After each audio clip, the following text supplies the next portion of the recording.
All right, let's do Professor Dave. It's been a minute since I dropped this Hiroshima bomb, immaculately laying out the case for Israel's genocide against Palestinians and dunking on Destiny the fake progressive for denying said genocide. Well, now that the massive wave of damage control from his camp is over, it's time to drop the Nagasaki, so buckle up. If you haven't seen this video, go ahead and give it a watch first. It was a long time coming, given how much I've been talking about Israel and passing in other content, and I was quite pleased to see how many eyes I was able to open regarding the cesspool of immorality and disdain for human life that is Israel. Again, Destiny's cult went absolutely apeshit over it, and brigaded my channel harder than any troll army has ever brigaded me before, perhaps with the singular exception of Matt Walsh's cult, when I made some content to Destiny's cult, you're one notch less toxic than the Daily Wire lemmings, and I really mean just one small notch, while Matt's cult left comments shouting pedo and groomer literally every couple seconds for 2 full weeks. Destiny's cult left similarly toxic comments every 20 seconds or so for only 1 week, still desperately trying to change the optics in service of their loser hero. So I cut off their brigade just like I did for Matt, because that's what troll armies deserve, and they had a conniption about that too. All of this activity was perhaps the funniest part of the debacle to me. In my video, I specifically showed what a Zionist smear campaign from a bot army looks like. The fake copy-pasted Twitter posts that all use the same wording, the bot farm output on my channel that was just thousands of instances of this dumb comment, and yet that's exactly what these dumbasses did to my Destiny video. Almost like they didn't know that their behavior was predicted in the first 5 minutes of the video they did. Yeah, they always do that. They always operate like bots. I think they do deploy bots too. Oh, I forgot to mention something, by the way, in my coverage when we were talking about like the anti-Hasan slop, the Hasan derangement syndrome. There was a Republican that was posting about, Curtis Hook, flashback.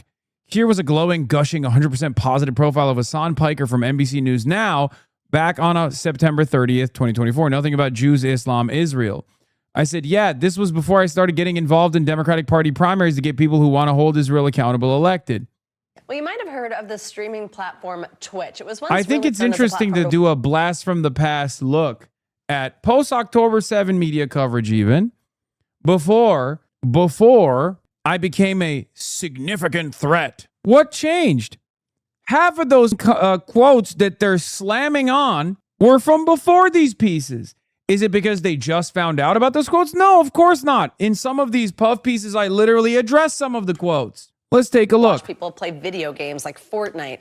But now there's a new genre on the site, political commentary. That's right. This is how millions of Gen Zers and millennials are keeping up with the latest election news. NBC News digital reporter Maya Egan is here with more on one specific person on this site. Good morning. Good morning. Hey, guys. So Hasan Piker's channel is called HasanAbi, and he shared with me that a lot of his audience members are feeling frustrated right now with all the ups and downs of this political year, but they're still wanting to stay informed and keeping up with him in a non-traditional way. Take a look at some of our conversation. Hasan Piker is not your typical political commentator. Yeah, I am being patronizing. I don't know who the f you are. You might think of Twitch as a site for gamers, but now millions of people also watch streamers watching the news on the platform instead of traditional TV.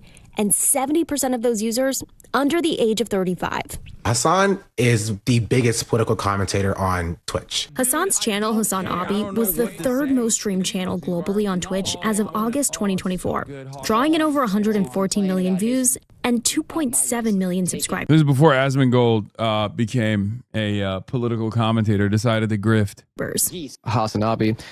He kind of pioneered the space for the style of political coverage he does. He provides commentary and answers questions live 8 hours a day, 7 days a week for newsy events like the last presidential debate. They're eating the pets of the people that live there. Yeah! And this is what's happening. So we spent a few days with Hasan to get his perspective on what Gen Z wants. If politicians want to appeal to Gen Z, it's not about the memes and streams. It's just like communicate to them that they are worthy of attention and that their desires are valid and that you're actually going to do something. With 10% of voters under 30 saying they won't be voting in November and 67% of them saying the country is going in the wrong direction, according to our NBC News Stay Tuned poll, both Dems and Republicans are looking for ways to draw this bloc to the voting booth. A lot of young people, maybe first-time voters, were completely activated in a major way during Black Lives Matter.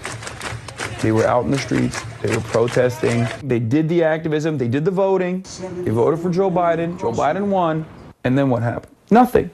Nothing changed in a significant way. Probably discourages a lot of people. Twitch's audience is largely young men, a demographic that nationally is trending more conservative, according to a poll by Reuters. As streamers like Aiden Ross, who interviewed Donald Trump in August on Kick, appealed to this group. And do you know what the hits are yet? Do you know? Hasan is a prominent voice on the left and even streamed from this year's Democratic National Convention. The way that people depict the left online in these spaces was cartoonish, hysterical, woke scold, like social justice warrior. And I felt like there was no one really representing just like a normal dude who just doesn't want to be an asshole to like random marginalized people, you know what I mean? Where do you see your role fitting into that? Are you trying to engage the young viewers watching your stream? Are you trying to encourage them to vote? I think voting is the least important, most consequential thing you can do. It's not the end all be all. I always stress people to vote, of course, but that's not like all these like get out to vote initiatives. They're silly. It's just, if you want to make people vote, you got to offer them something, either party. Hasan says his goal is to entertain and educate young people while trying to limit the number of folks online from blindly believing misinformation and falling into hateful communities.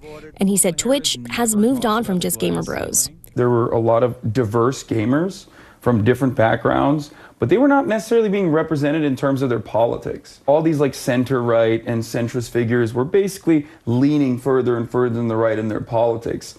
Okay. If I can get 100 people to not go down that pipeline and instead be normal about trans people and stop breaking their own brains, like constantly thinking about trans people and what they're up to, then that's good. That's a success for me. So, Maya, I'm wondering if you guys talked about any specific issues, like ones that really matter to young people this election and what Hasan says about them on his channel. Yeah, so he mentioned that cost of living is obviously a huge concern for his audience. They say that they're really pessimistic about their financial future. That's something we've seen reflected in our own NBC News data, but also this Harvard Youth poll that was recently released. It said that majority of voters 18 to 29 support things like a cap on prescription drugs. 66% support eliminating taxes on tips. Healthcare, another big issue, with majority supporting a nationwide law to legalize abortion, and 55% supporting a $25,000 being given to first-time homebuyers. Savannah. All right, Maya Eglin.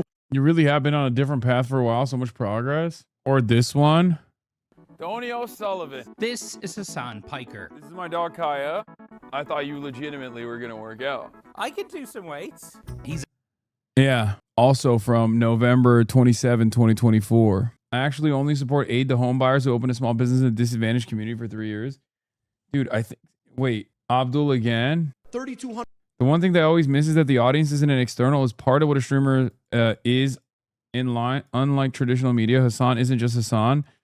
And like 150,000 plus regular community members, which is crazy OP. Yeah.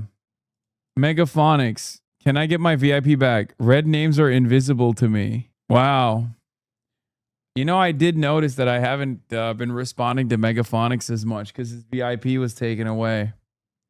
For good reason. Because Megaphonics chose personal training over coming to the San Francisco Fear and Podcast live taping. Fake fan. And watch thousands of comments that all mention something about being brain broken and bringing up mental health and something about flat earthers. Dave is brain broken and he is the flat earther now, concerned for his mental health, profoundly transparent.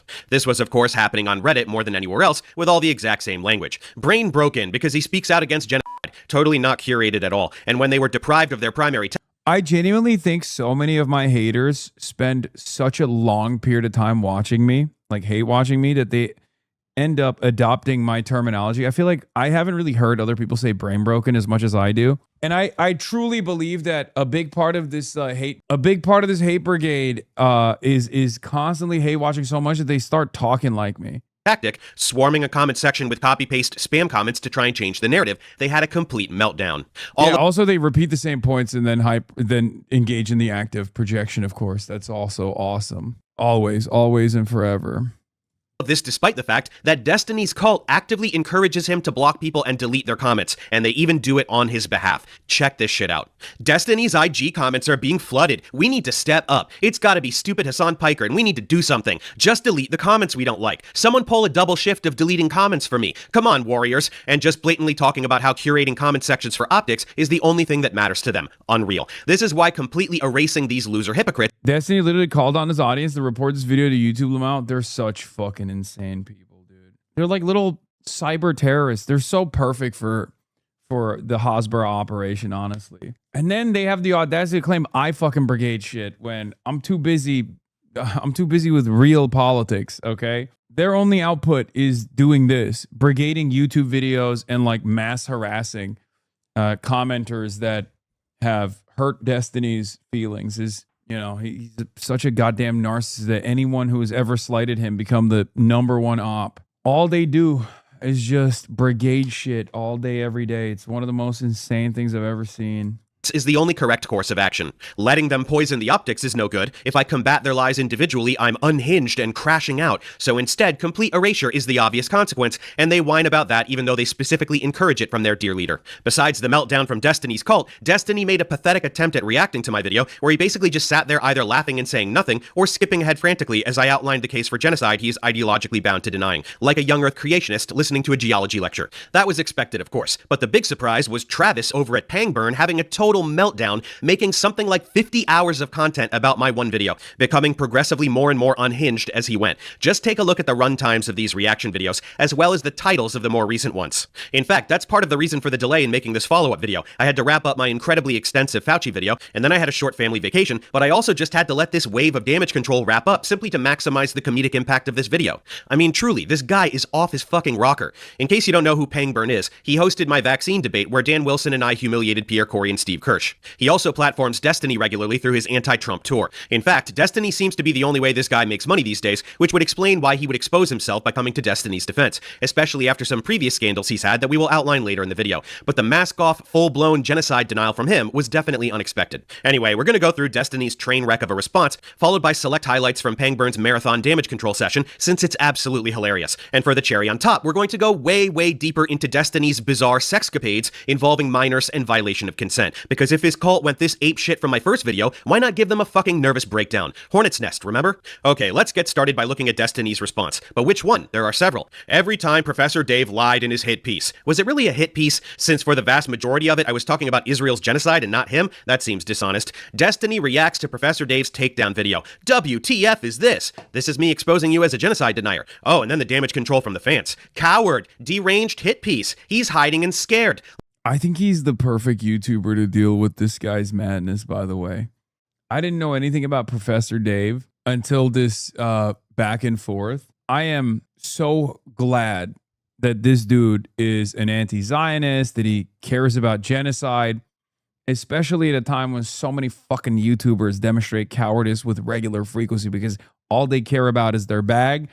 None of them want to get yelled at. Every single one of them is terrified of these sorts of brigades. They see even people like myself get fucking harassed endlessly, and they go, I don't want to play a role in this at all. And this man is built different. He is thorough. He is ruthless. He uses the economy of language and time. He's awesome. Look how unhinged I am in this AI-generated expression I've never made in my life. Destiny exposes Dave. He's so terrified. And Hasan Piker is in the thumbnail for literally no reason whatsoever. Dave's brain is broken. There's that phrase again. Okay, which one do we tackle? This long one seems to be the main one, so let's dig right into it, starting with the Stinger intro. Remember, the Stinger intro is always front-loaded with all the super awesome, most kick-ass moments where he is totally owning so hard. So if he's got any real ammo, we should see it right away, yeah? At any rate, influencers were being paid to disseminate the narratives that the state had settled on each day. Who? I keep hearing this claim. Who's getting paid? I haven't met anybody. I didn't get paid. Who's getting paid for this? Source? No. Yes, he is actually trying to pretend that Israel does. Yeah, no, definitely. I love the big brain on this guy. He's like, oh, I'm sorry. Who's getting paid? Sorry. One of the most visible stories, dude. Do people in his audience, like, do they just not Google shit? Like when he says source, does no one in his audience actually go, you know what? I am going to Google that. Israel pays Hasbara. Wow. From the Quincy Institute for responsible statecraft, the eighth front inside Israel's $1 billion influence operation. Jerusalem Post, Israel spends millions to influence U.S. opinion. The Times of Israel, Israel just quintupled its PR budget to $730 million. Oh, wow. That's it. That's all you needed to do. Doesn't pay influencers to disseminate propaganda. It is absolutely trivial common knowledge that Israel does this. We have to fight with the weapons that apply to the battle. I mean, how could you say Benjamin Netanyahu is in any way, shape, or form reflective of Israel's policies? He's just one guy. Oh, I guess all Jews agree with the leader of the Israeli state. I mean, whatever. He's just one guy. What's next? Everybody in Israel agrees with Benjamin Netanyahu? Why is Netanyahu a trustworthy resource? Source? Battlefields in which we engage. And the most important... What is he, the prime minister? We have to fight back. How do we fight back? Our influencers. Yes, they fight with their weaponized influencers on social media, says Bibi himself. The most recent incarnation of this activity is called the Esther Project, financed through Bridges Partners LLC, where influencers are paid up to $7,000 per post to promote Hasbara narratives. As you just saw, Bibi has publicly admitted this. Well, actually, Israel unironically reneged on that offer and is being sued by Elon Levy and many others because they just didn't deliver the payouts. What is this? XQC, he shows it right now. The fuck about XQC? Sunun is the rare Republican with bona fides of standing up to Israel. Pappas is one of AIPAC's top recipients. 78% of New Hampshire Dems say Israel's committing a genocide. Storm brewing here. That is crazy.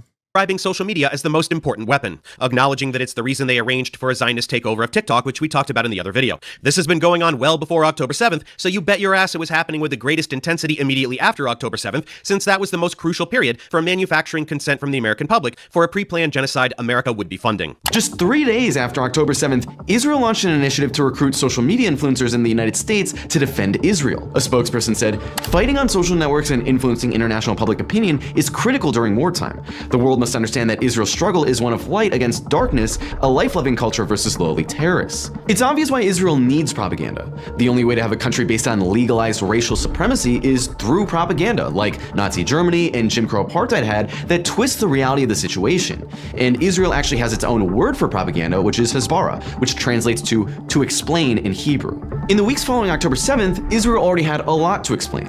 A number of American influencers got emails offering them $5,000 and brand sponsorships in exchange for doing a single live stream supporting Israel. The email read, "I'm reaching out to you on behalf of a global collective of agencies, influencers, and content creators who are coming together to raise awareness about the difficult situation in Israel." And that's American influencers. What the fuck did you think was happening in Israel? It wasn't just Elon Levy, one of the shitstains Destiny interviewed in his Israel adventures, who pushed the beheaded babies and other bullshit narratives. Hundreds of influencers posting round the clock. As I think HasanAbi can still save XQC.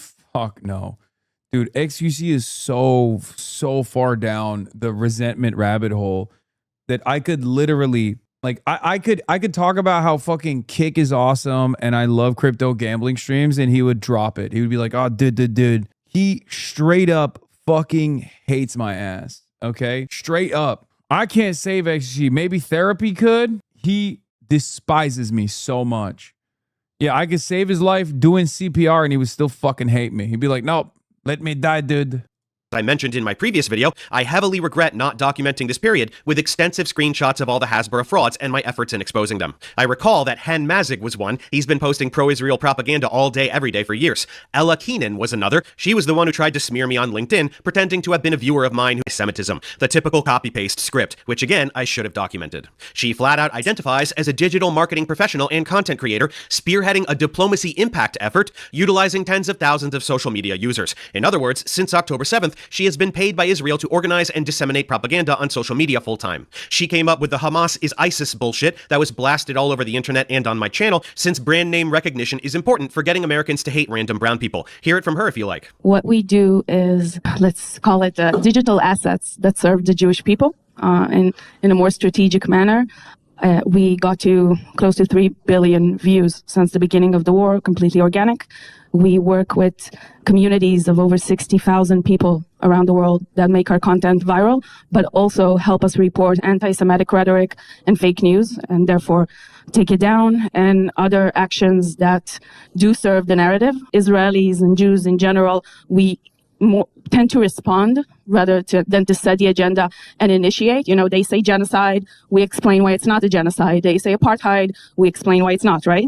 So I offered Hamas is ISIS, and I offered why, and I gave a short 101 on how we can garner attention and traction around that narrative, and that worked. So in 3 to 4 days, it became the most viewed narrative online. It became viral for almost 3 months around the world, in some places even more. And it even got to Biden's speech. Again, this activity is a full-time job, which means they are paid for it. People don't do things full-time unless it earns them money. Israel has a lot of money, and they spend it on shit like this. And while the prominent, well-paid influencers orchestrated the propaganda, bot farms were also crucial in this endeavor. But the most egregious part of Israel's online strategy is its use of fake bot accounts that spam pro-Israel comments and posts online. An investigation by the Al Jazeera Media Institute revealed hundreds of accounts created shortly after October 7th with around 50 to 100 followers pretending to be Arabs and constantly posting comments criticizing the Palestinians, regional resistance groups, and Iran. These accounts would mainly target pages that were popular in the Arab and Muslim world like Al Jazeera and TRT. Their comments would mainly blame the Palestinians for the destruction they're facing and portray them as beggars who were ungrateful for the aid they were getting from other Arab countries. These accounts would also start dialogues with each other, where one fake account would post a comment and another fake account would respond, which indicates that they aren't individual accounts, but that they're part of an organized effort. No one took responsibility for this, but Israel has admitted to using bot farms in the past. During Israel's massacre against Gaza in 2021, the Israeli army used bots to promote a hashtag, Gaza Regrets. Israel uses every tool of subversion they can, every tool at their disposal, every single one. Bot accounts, influence peddling, having direct Hasbara operatives prominently placed on nightly news programs, sometimes getting paid directly by the Israeli Foreign Ministry.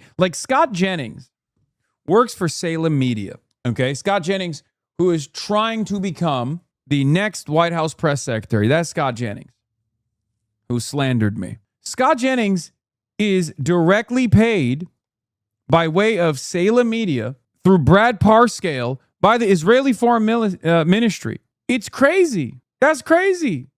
We just don't even talk about it. We're just no, that's normal. That's a normal thing. If Qatar was doing this, it would be nightly news. Everyone would talk about it nonstop. To try to rally support for Israel's war. And while the military admitted it was using fake accounts and even apologized for it, the Israeli government continues to employ people to defend Israel online and pledge to target teenagers in its next online campaign.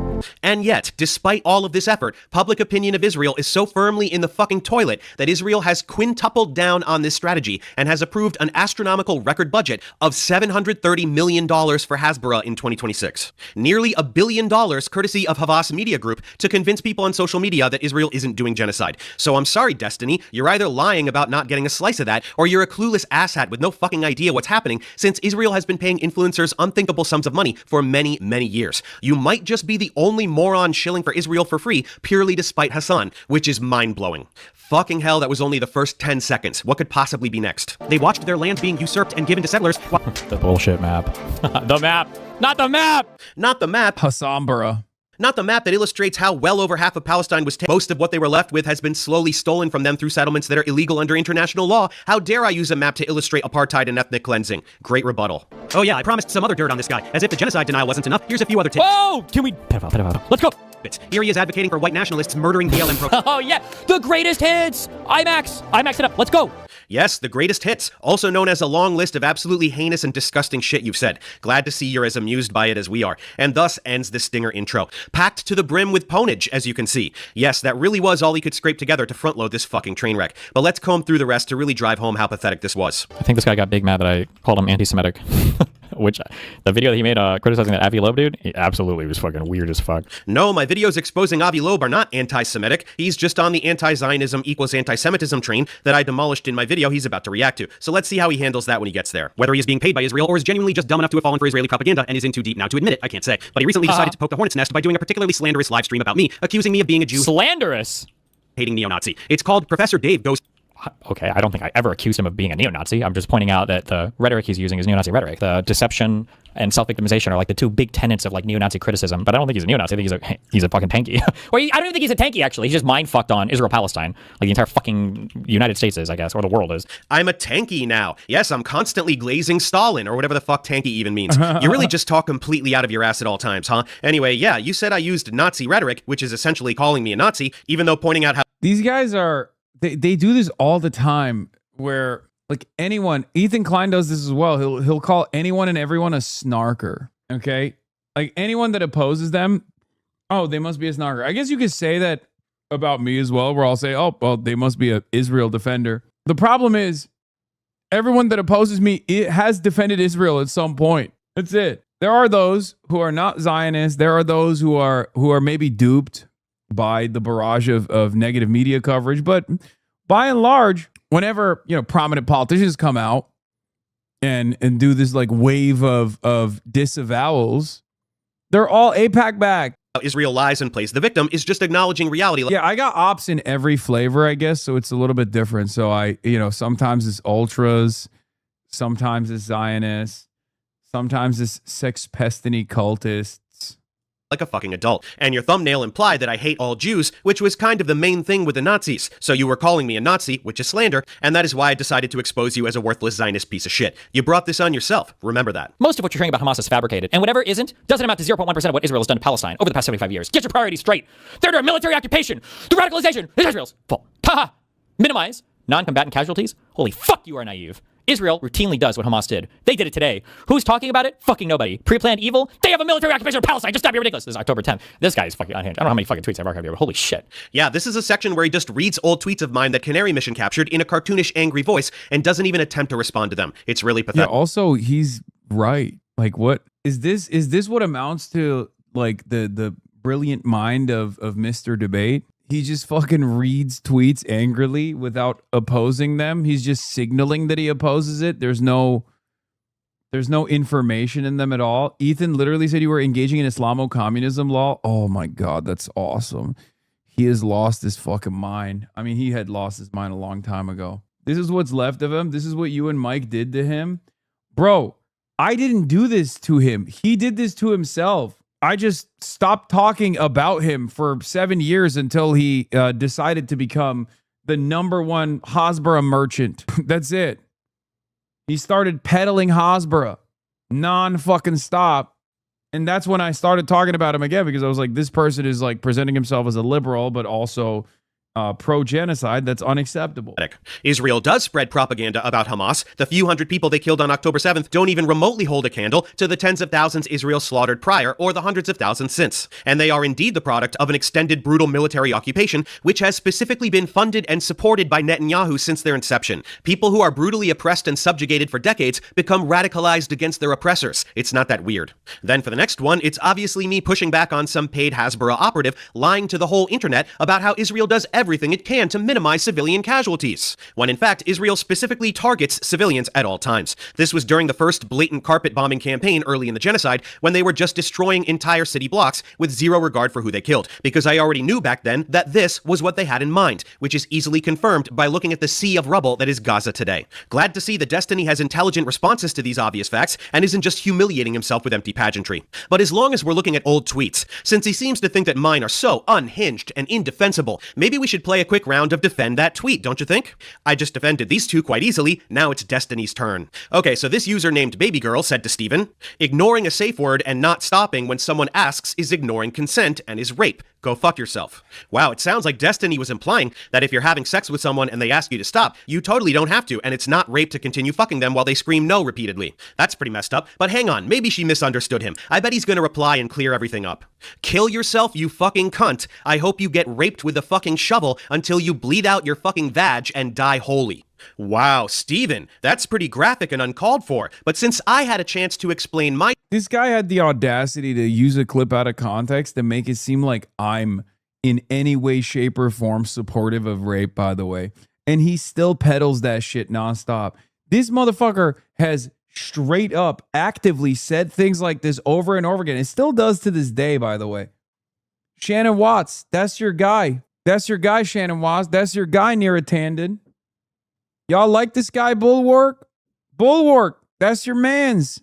Motherfucker talks like a 4chan teenager. He's been a 4chan teenager his whole life, dude. What do you mean? Without actually saying anything, it's only fair that we give you the same chance. So, Steven, defend that tweet! Oh, I'm sorry, Steven, that's not gonna cut it. I guess your tweet is just totally fucking indefensible, and you're a disgusting monster with zero regard for female bodily autonomy, huh? I guess combing through old tweets of mine wasn't such a great idea, now was it? Let's get back to the video, big guy. A fabrication of 40 beheaded babies, which Joe Biden himself publicly claimed to have seen photographs. He said he saw photographs of beheaded babies. He shouldn't have said this. I don't know where. He might have actually seen it, though. But this claim was not originated by Israel. It was I think it was a, somebody said Channel 4? Is that a French outlet that fucked up and spread this claim? But maybe he saw them? No, he didn't, because it doesn't exist. You're simultaneously admitting that this wasn't true and then speculating as to whether Biden actually saw it? What? Biden said it because Bibi asked him to. It's clear as fucking day. Destiny is pretending that some French news network made up this claim. It was being pushed by every single Israeli official and Hasbara influencer on the fucking internet. The IOF conjured it out of thin air. It spread to journalists. It was confirmed by an Israeli spokesperson and then echoed by the fucking president of the United States.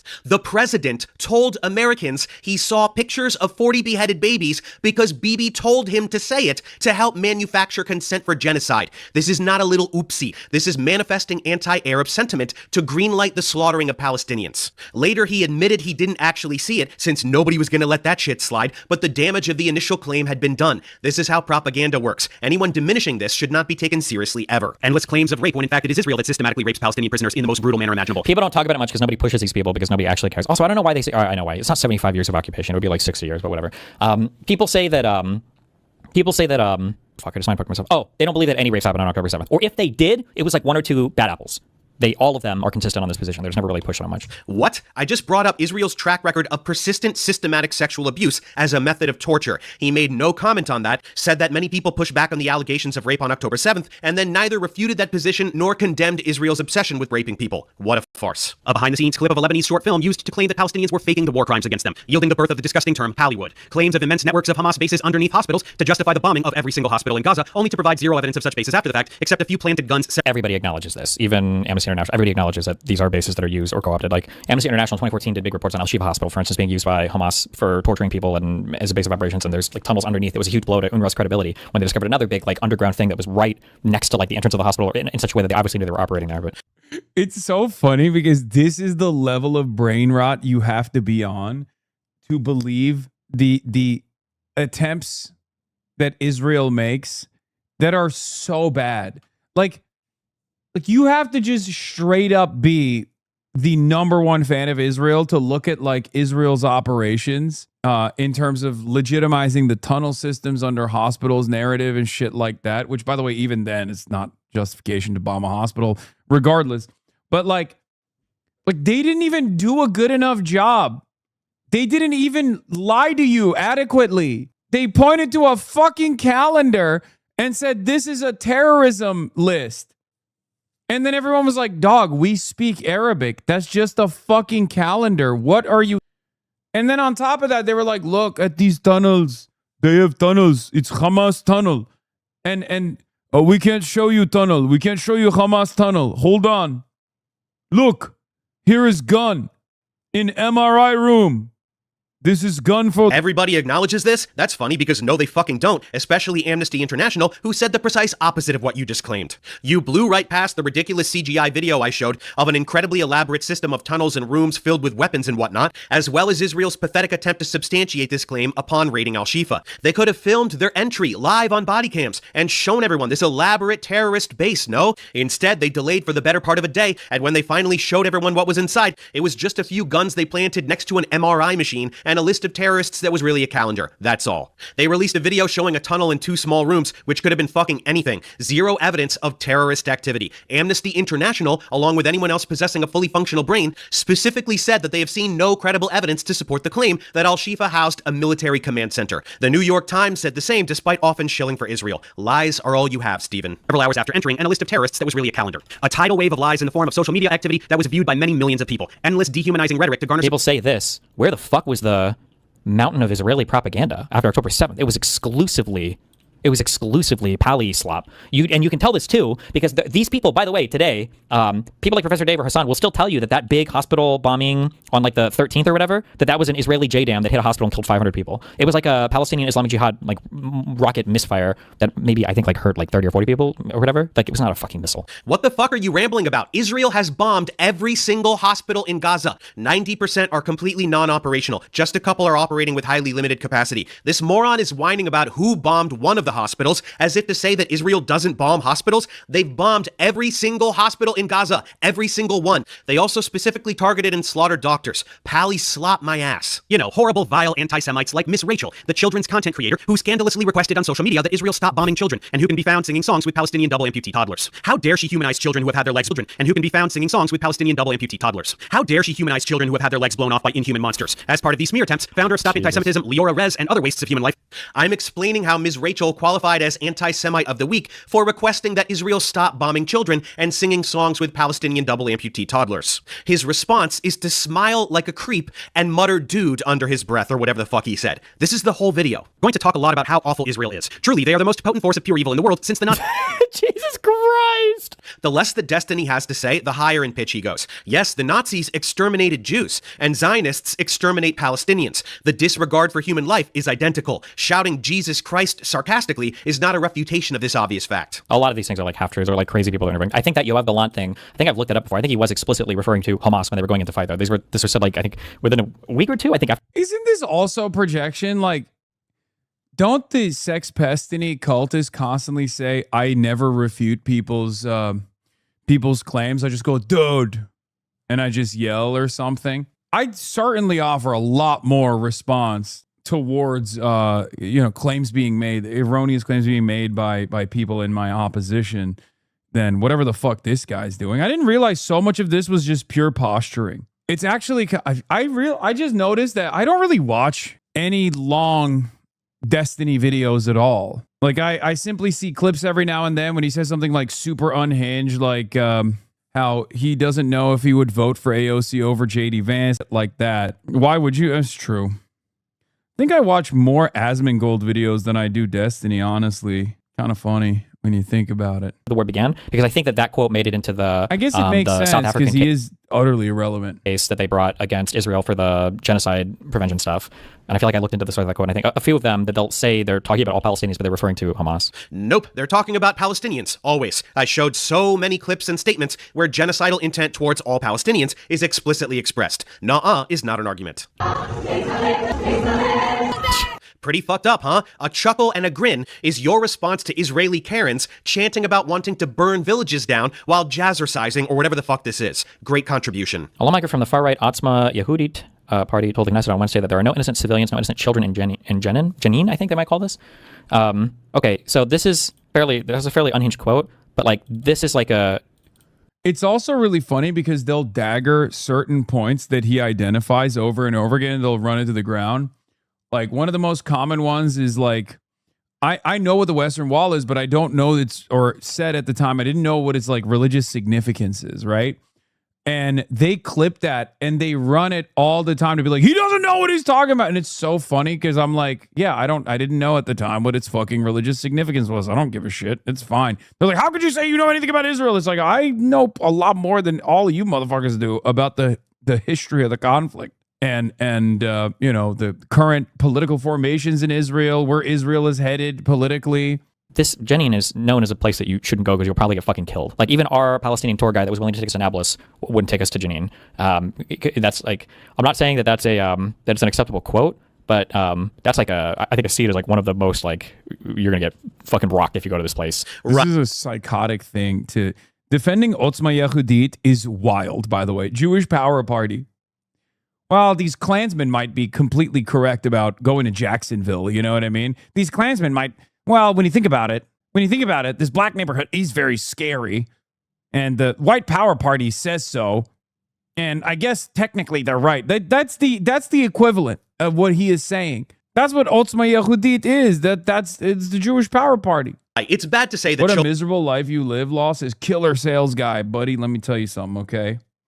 As someone who did sales back in the day, 0% chance my life is as miserable as yours, okay? No disrespect. I know that shit sucks. Okay? You could be the biggest killer as a sales guy, and you know your life is ass. Not an equivalent, a translation? Yeah, no, I'm saying like it's an equivalent to the white power party in America. Otzma Yehudit means Jewish power party. That's a translation. Not to cook your ass, but one of the worst jobs, I think. They are swarming you to stop from watching. Oh, true. Children aren't innocent, but this is a super bad place, so it's okay to say it about that place. Murdering children in that specific town is therefore more defensible. Are you listening to this douchebag? Revital Gottlieb of the Likud party says, bring down buildings, bomb without distinction, stop with this impotence. Like, I would never defend the crazy. There are some fucking insane Israelis, like there are, but you can find them saying insane stuff all the time. It's really weird to come down on somebody saying insane shit like on October 7th, though. It doesn't matter what the date is. Genocidal intent is genocidal intent, and you are indeed defending it. And they say this shit all the time. Before October 7th and after it too. Countless such statements in this video. Come on, let him be a little genocidal. It's October 7. Like, that's crazy. Okay, well, you know, that's definitely not a defense that they can deploy in the International Court of Justice, which is where a lot of these genocidal intent arguments are being discussed currently. Come on! Just a crumb, dude. Just a crumb of child murder being justified. Come on. That you blow right past without acknowledging. Destiny, why don't you just debate Dave? Dave will never talk to me on the subject. The pro-pallies have to remain as isolated as possible on this topic because they know nothing about the region, they know nothing about the history, and they have no prescriptions for what to do in this place. No, I won't talk to you about this because you're a worthless genocide-denying propaganda peddler who will just motor-mouth a meth-fueled, gish-galloped avalanche of lies and unrelated minutia to deflect from the very obvious genocide you deny. There's no point. That's awesome.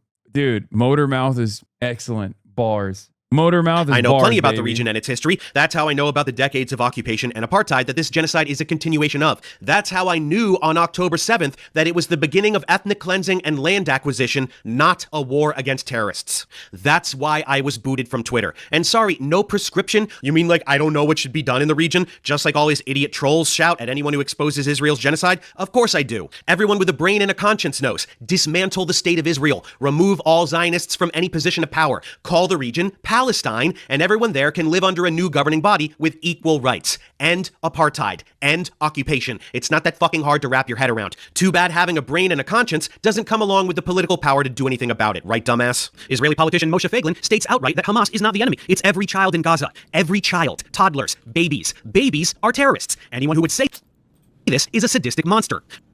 Who said that? Who says that? Who's the famous baby settler guy? Who's the famous baby settler guy? I'm showing bloody children, which are the reason my video was demonetized, despite his idiot troll army insisting I was lying about that, along with statement after statement demonstrating genocidal intent towards all Palestinians, including children. Oh, I bet he was trying to say I'm the one who said that, not Moshe Feiglin. What is this? DSCC law, Avengers Doomsday full video. Wait, what? They're not very experienced at navigating. Our work ethic is broken. We've got to be willing to give up just a little bit of our own personal luxuries, right? And people living in poverty are just not very, they're not very experienced at navigating. Just try to be patriots about this. Okay, I don't know who the fuck's working at the Senate Democrats social media team, but that's a great post. Look, I'm sorry. That is actually excellent posting. I cannot believe it. They keep making banger videos for Abdul too. I hate it. I hate giving it to him, but god damn, dude. It's the Filipina chick, bro, the one running the TikTok. Oh, true. The one that got married recently.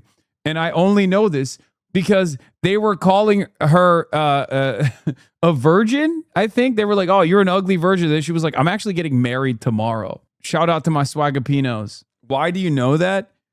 Because what was it? There was some controversy where the Republicans were like, who's running this account? And then they were like found who she was. And then they were blasting her on the timeline. And they were saying she's like an ugly cat lady and devoid of a husband or something. And then she was like, I'm actually getting married. Oh, it was the Stephen Miller shit. Yeah, that's what it was. Yeah, they tried to call her ugly and alone. And she was like, I'm actually getting, because she said Stephen Miller is a bald. Yeah, she's beast mode. Who authorized this project? Big yikes. Liberalism but based? Really?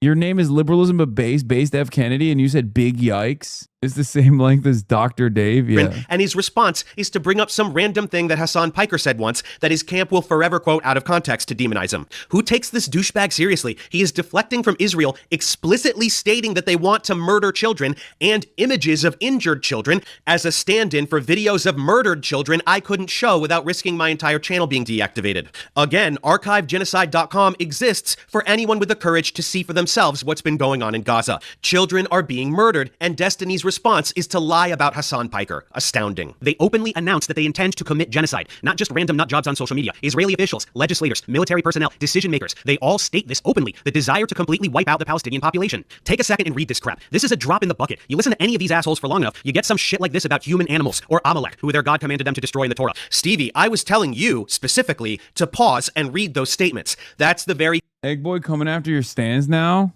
What? The anti-Piker people don't like Piker and don't like Abdullah Sayed and want him to lose, but what the pro-Abdullah Sayed people are trying to accomplish, do they want to assuage concerns about him and get pro-Israel Dems to support him, or do they want to get mad online? There is no pro-Israel Democratic Party constituency. It's not a real, oh my God, I'm losing my mind, okay? There is no like Israel first voter base, okay? It does not exist. It is so marginal that it is utterly irrelevant. We're talking about a 90-10 issue, okay? Every single time people say this, they should be treated as saying, well, what about the Democrats that actually think abortion is murder? Because that's what it is. As a matter of fact, even that's too favorable to the Israel position, because Israel-Palestine is now a 90-10 issue, as in Israel is less popular.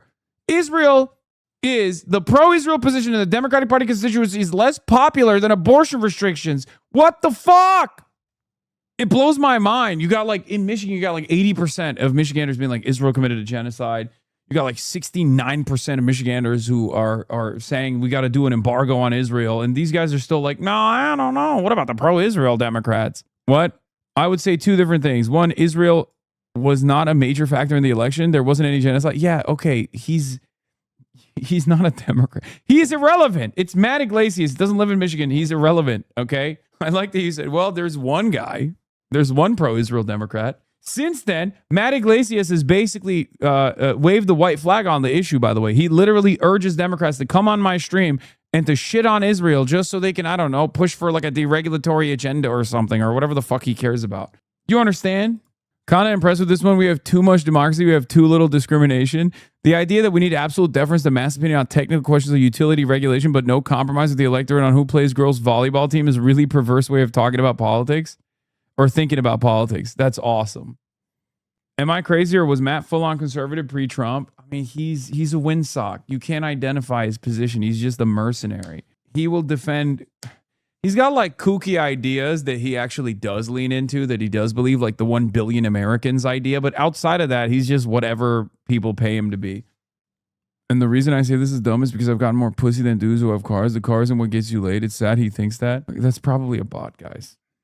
I don't think that person is reacting to what he thinks is going on in the video. Anyway, let's get back to Dave. Clear genocidal intent you're pretending was limited to October 7th and excusing like a lunatic. This is me proving you wrong. You're watching it and saying nothing because you have nothing to say, because you know it's genocide. They proudly announce genocidal intent and then later deny the actualization of that intent when accused of the genocide they are committing, gaslighting the world with rhetoric about how the IOF is the most moral army in the world. We're all true.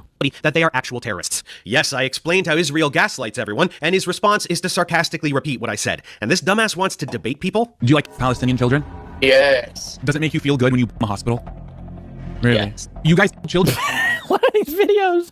What are these videos? These are videos of Israeli soldiers admitting to murdering children. You're laughing like a lunatic. In full gear, by the way.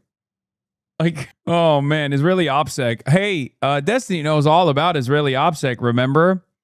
Who could forget when he went to Israel on that Hasbara trip? And on that Hasbara trip, he told the IDF soldiers to hide that they're doing war crimes. And saying nothing. Do you condemn Israeli soldiers deliberately murdering children? This would be a good time to go on the record stating that you condemn Israeli soldiers deliberately murdering children. No? Just gonna breeze right past that? Got it. How many Palestinians have you killed? 20. Is this like real life? I don't know what is Palestinians. I know Hamas. In Gaza there is not civilians. In Gaza? All Hamas. Terrorists.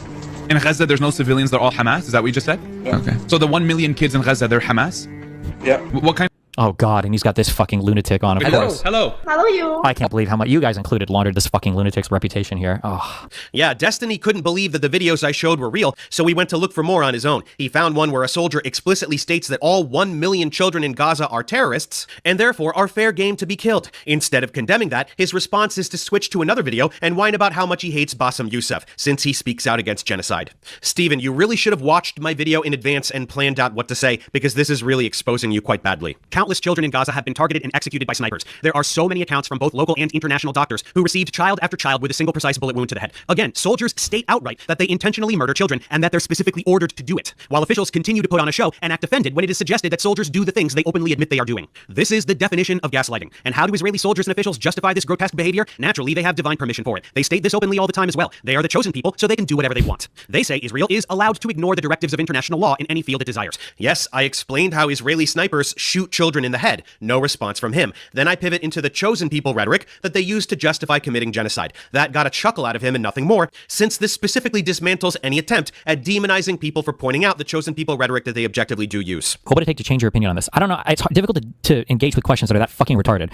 For the people that are saying unhinged, insane shit in Israel, these are bad statements. They're horrible. But it's even worse when you just show one side and you pretend like it's only one-sided. You're disqualified from the conversation. You shouldn't even have an opinion on it. You're fucking retarded. It is one-sided, you dumb piece of shit. Israel and Palestine aren't genociding each other, and Palestinians are the victims of genocide. One is a belligerent nuclear superpower carpet bombing and starving an entire region. The other is the helpless prisoner population that is the victim of that activity. It is entirely one-sided, and anyone who pretends otherwise is a fucking moron. The worst pro-Israel propaganda attempts to paint all Arabs as terrorists that need to be obliterated, but the far more damaging propaganda is that of the liberal Zionist that attempts to paint the conflict like a pair of quarreling siblings, and if only they could just put down their weapons and get along. That's way more damaging because it whitewashes genocide, and some people fall for it, which prevents a unified opposition to Israel. That's Destiny's bag. They fell for precisely the same dehumanizing rhetoric that led to the Holocaust. If you support Israel, you are a Nazi. There is no meaningful distinction between support for Israel today and support for Nazi Germany in the 1930s and 40s. Given the age we live in, the horror show that— really? Yes, really. Well, I'm going to show you to the best of my extremely limited ability what is happening. This video almost certainly will not be monetized. I'm fully aware of that and I don't care. But I can't show you the true extent of the carnage, as that would violate YouTube's community guidelines, and my channel could get deactivated from a single violation of place, and this boring out of their app haunts me every time the countless bodies dirt bulldozed on top of them. Did you see that? I didn't chop that up. That was Destiny deliberately skipping ahead through the section that I knew would demonetize my video. The part where I showed all the bloody crying children. He can't bear to look at it, and he can't risk his audience seeing it, because this is the easiest way to know who is the villain here. The only way he can continue shilling for Israel is by convincing himself that none of this is real. These children aren't real. So when I show them to him, he gets really uncomfortable. So uncomfortable that he has to make it stop by skipping ahead. This is how we know he's defending an indefensible position, either for money or personal reasons. The complete lack of empathy. There is no chiming in to say, yeah, that's fucked up. Holy shit, look at these poor children with their limbs blown off, starving to death. Hey, let's check out this archive so we can educate ourselves about Israel's atrocities. Nothing, because it can't be real. He can't give more than an inch or two because he is maintaining an indefensible position that genocide isn't happening. And that brings us to the main point of this video. Dickheads like Destiny deny the fact that Israel is committing genocide. This is beyond comprehension. Any honest person with the courage to look can instantly see what has been going on in Gaza for nearly 3 years now. So courageous to join literally the most popular political movement on time or online in the history of all the fucking world, which is Israel bad, Jew bad, and Palestine innocent and need to be protected, and, you know, get rid of AIPAC. What a brave— Israel bad, and then he adds Jew bad. Nobody said that. Again, the most common cope for anyone and everyone who defends Israel is to immediately add the assertion that this is anti-Semitic. You must be anti-Semitic. Like, you simply could not oppose genocide, settler colonialism, apartheid on its own terms. It must be because this is the Jewish state. It's Jewish people doing it. No, you're adding that. Okay? It's crazy. It's also extra crazy because he's still doing it. Like, he's so, I guess at this point he's in too deep, right? So it's virtually impossible for him to recognize like how repulsive this kind of like pro-Israel sentiment is amongst normies, because it's not an extremely online thing at all. Everybody opposes Israel's actions. Everybody always opposes Israel's actions, but like now even in the Western world, people oppose Israel's actions. That's the new That's the new part, because we only seemingly care about the Western world. Let's be real. Position that is. Oh my goodness. I said the courage to look, Stephen, the courage to look at the victims of genocide. And just 30 seconds ago, you demonstrated that you don't have the courage to look. You skipped ahead while I showed you the victims of genocide because you're a spineless little bitch and you know it. So you make no attempt to acknowledge the genocide I reminded you that you're denying, and you immediately reframe advocacy for the victims of genocide as some woke internet trend, which entails hating all Jews. Even though no, it fucking doesn't, since a huge fraction of Jews are anti-Zionist activists. How shameful. I'm so glad you've given me this opportunity to show even more people what a worthless piece of shit you are. And it's not even a question of what are the facts. It's a question of like, the most annoying thing too is it's a question of like, would you consider it a genocide? It's hard to imagine. It's hard to imagine like a genocide where if one side surrenders, like everything stops. Like that's kind of hard to imagine. It's hard to imagine a genocide where the side being genocided like actively is continuing to hold hostages against the other side and refuses to release them for some reason. Oh, of course. The Palestinians should have surrendered. All the tens of thousands of children who have been slaughtered should have waved a little white flag, and then they wouldn't have been buried under rubble as Israel destroys Gaza to make room for luxury high-rises. If only Palestinians would stop all of the literally zero killing of Israelis after October 7th, while Israel slaughtered dozens or even hundreds per day. And why did they have those hostages? Gee, were they being used to bargain for the release of Palestinian prisoners that are perpetually held by the thousands without cause? Do you have any issue with Israel holding thousands of people prisoner for no reason, including children, while raping and torturing them? Or is it just when Israelis are held hostage and treated like fucking royalty as their own government carpet bombs and kills them since they have no regard for the lives of their citizens? What a fucking moron. The most difficult question that these people have that I've never heard a good answer to, and there's a lot of them that you can ask, is like, what's the difference between like a bad one-sided war or just like a really violent war and a genocide? Like, I don't know what the difference is. And I've never heard them actually enunciate a difference there. What is the difference between like a bad war, a one-sided war versus like a genocide? A war would be when two militaries fight and kill each other. So a one-sided war would be one military killing way more soldiers than the other. A genocide would be when a nuclear superpower carpet bombs a prisoner population with the specific intent to murder civilians and demolish all of the infrastructure in the region, and then starves the rest of them while they're huddled trembling in refugee camps. All set, champ? If the mindset is like all these fuck-ups are intentional and they're just trying to murder as many civilians, not as they can, but as many as they can get away with, even though they're clearly not getting away with it, but I don't know why they won't murder more or whatever. Like it's kind of it's a conversation non-starter. Like how do you make peace with a group of people that you think is literally trying to genocide as fuck? You can't like, and then these same guys who will say, well, 90% of Israel is on board with this and all of them are brainwashed to want to genocide the other side, and we can't even accept a two-state solution anymore because that's apartheid, so we're going to do a one-state solution, but somehow all of these people are going to live in peace with each other. What the fuck? I don't know. Oh, you're right. If we force Israel to stop doing genocide and we dissolve the state of Israel, then they're all going to fight and bicker a lot. So we should just let Israel continue to do genocide and take over the entire Middle East. Great thinking, dumbass. I have an idea. How about if America steps up and acts like the shining beacon of democracy it has always pretended to be, forcibly dismantles Israel, and then stations a bunch of troops there to ensure that former Israelis don't continue to murder Palestinians, even though they're not allowed to anymore. Don't worry, Stephen, they'll prevent all the violence in the other direction that was never going to happen as well. Human Rights Watch cited starvation as a weapon of war and the creation of conditions calculated to bring about the physical destruction of the Palestinian population. Doctors Without Borders cited the testimonies of doctors reporting that they routinely received children who have been shot in the head or chest by snipers, as we mentioned. UNICEF reported that essentially all of the million or so children remaining in Gaza need mental health and psychosocial support due to immeasurable trauma, especially the thousands who have lost limbs, usually amputated without anesthetic, and those who have lost their entire families. The International Association of Genocide Scholars stated that the legal definition is cleanly met, citing war crimes and crimes against humanity. Jewish Voice for Peace, Amnesty International, even several Israeli organizations. It's a long list of organizations, and the list of criteria that qualify this as genocide is never ending. 90% of Gazans displaced, absolutely all farmland unusable, continuous blocking of humanitarian aid, starvation and life-threatening malnutrition, mass executions of healthcare and rescue workers. Israel is a club of genocide overachievers. If you deny the fact that Israel is committing genocide, you are no different from a club. What should you do as a casual viewer to not follow propaganda like this? For the Jew shit, honestly, this was like you had to read all the original sourcing on everything because everybody gets fucking mindfucked when it comes to Israel. Everybody gets mindfucked when it comes to Israel. When cornered, he always resorts to his little catchphrases. He just watched me cite organization after organization which unanimously label this a genocide and list the reasons why it is objectively genocide. He makes no attempt to engage with any of it and instead pauses to respond to an idiot viewer who asks, how do I not fall for this list of undeniable facts, I mean propaganda, to which he spews some bullshit about reading original sources? What original sources? Sources for what? I showed you what human rights organizations say. If you don't like their conclusions, fucking address them, dickbag. This is like when James Tour tries to discredit a paper he doesn't like by whining about how you have to look in the supplemental data so that he can... I like that he has little characters in his anti-science universe that he goes back to for his own audience to understand. Like, I have no idea who the...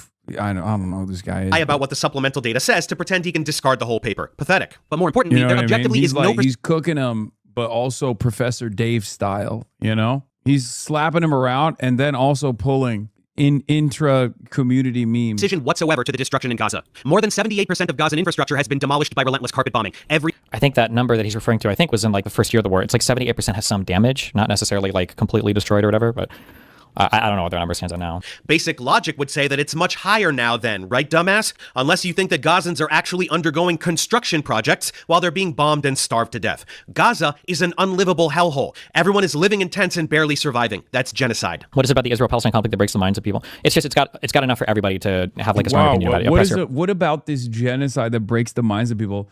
I don't think it's people's minds that are broken. I think if we're being honest, it's the pro-genocide side whose minds are completely broken, right? It is so ridiculous to look at this level of death and destruction and to try and justify it in any way, shape, or form, you know?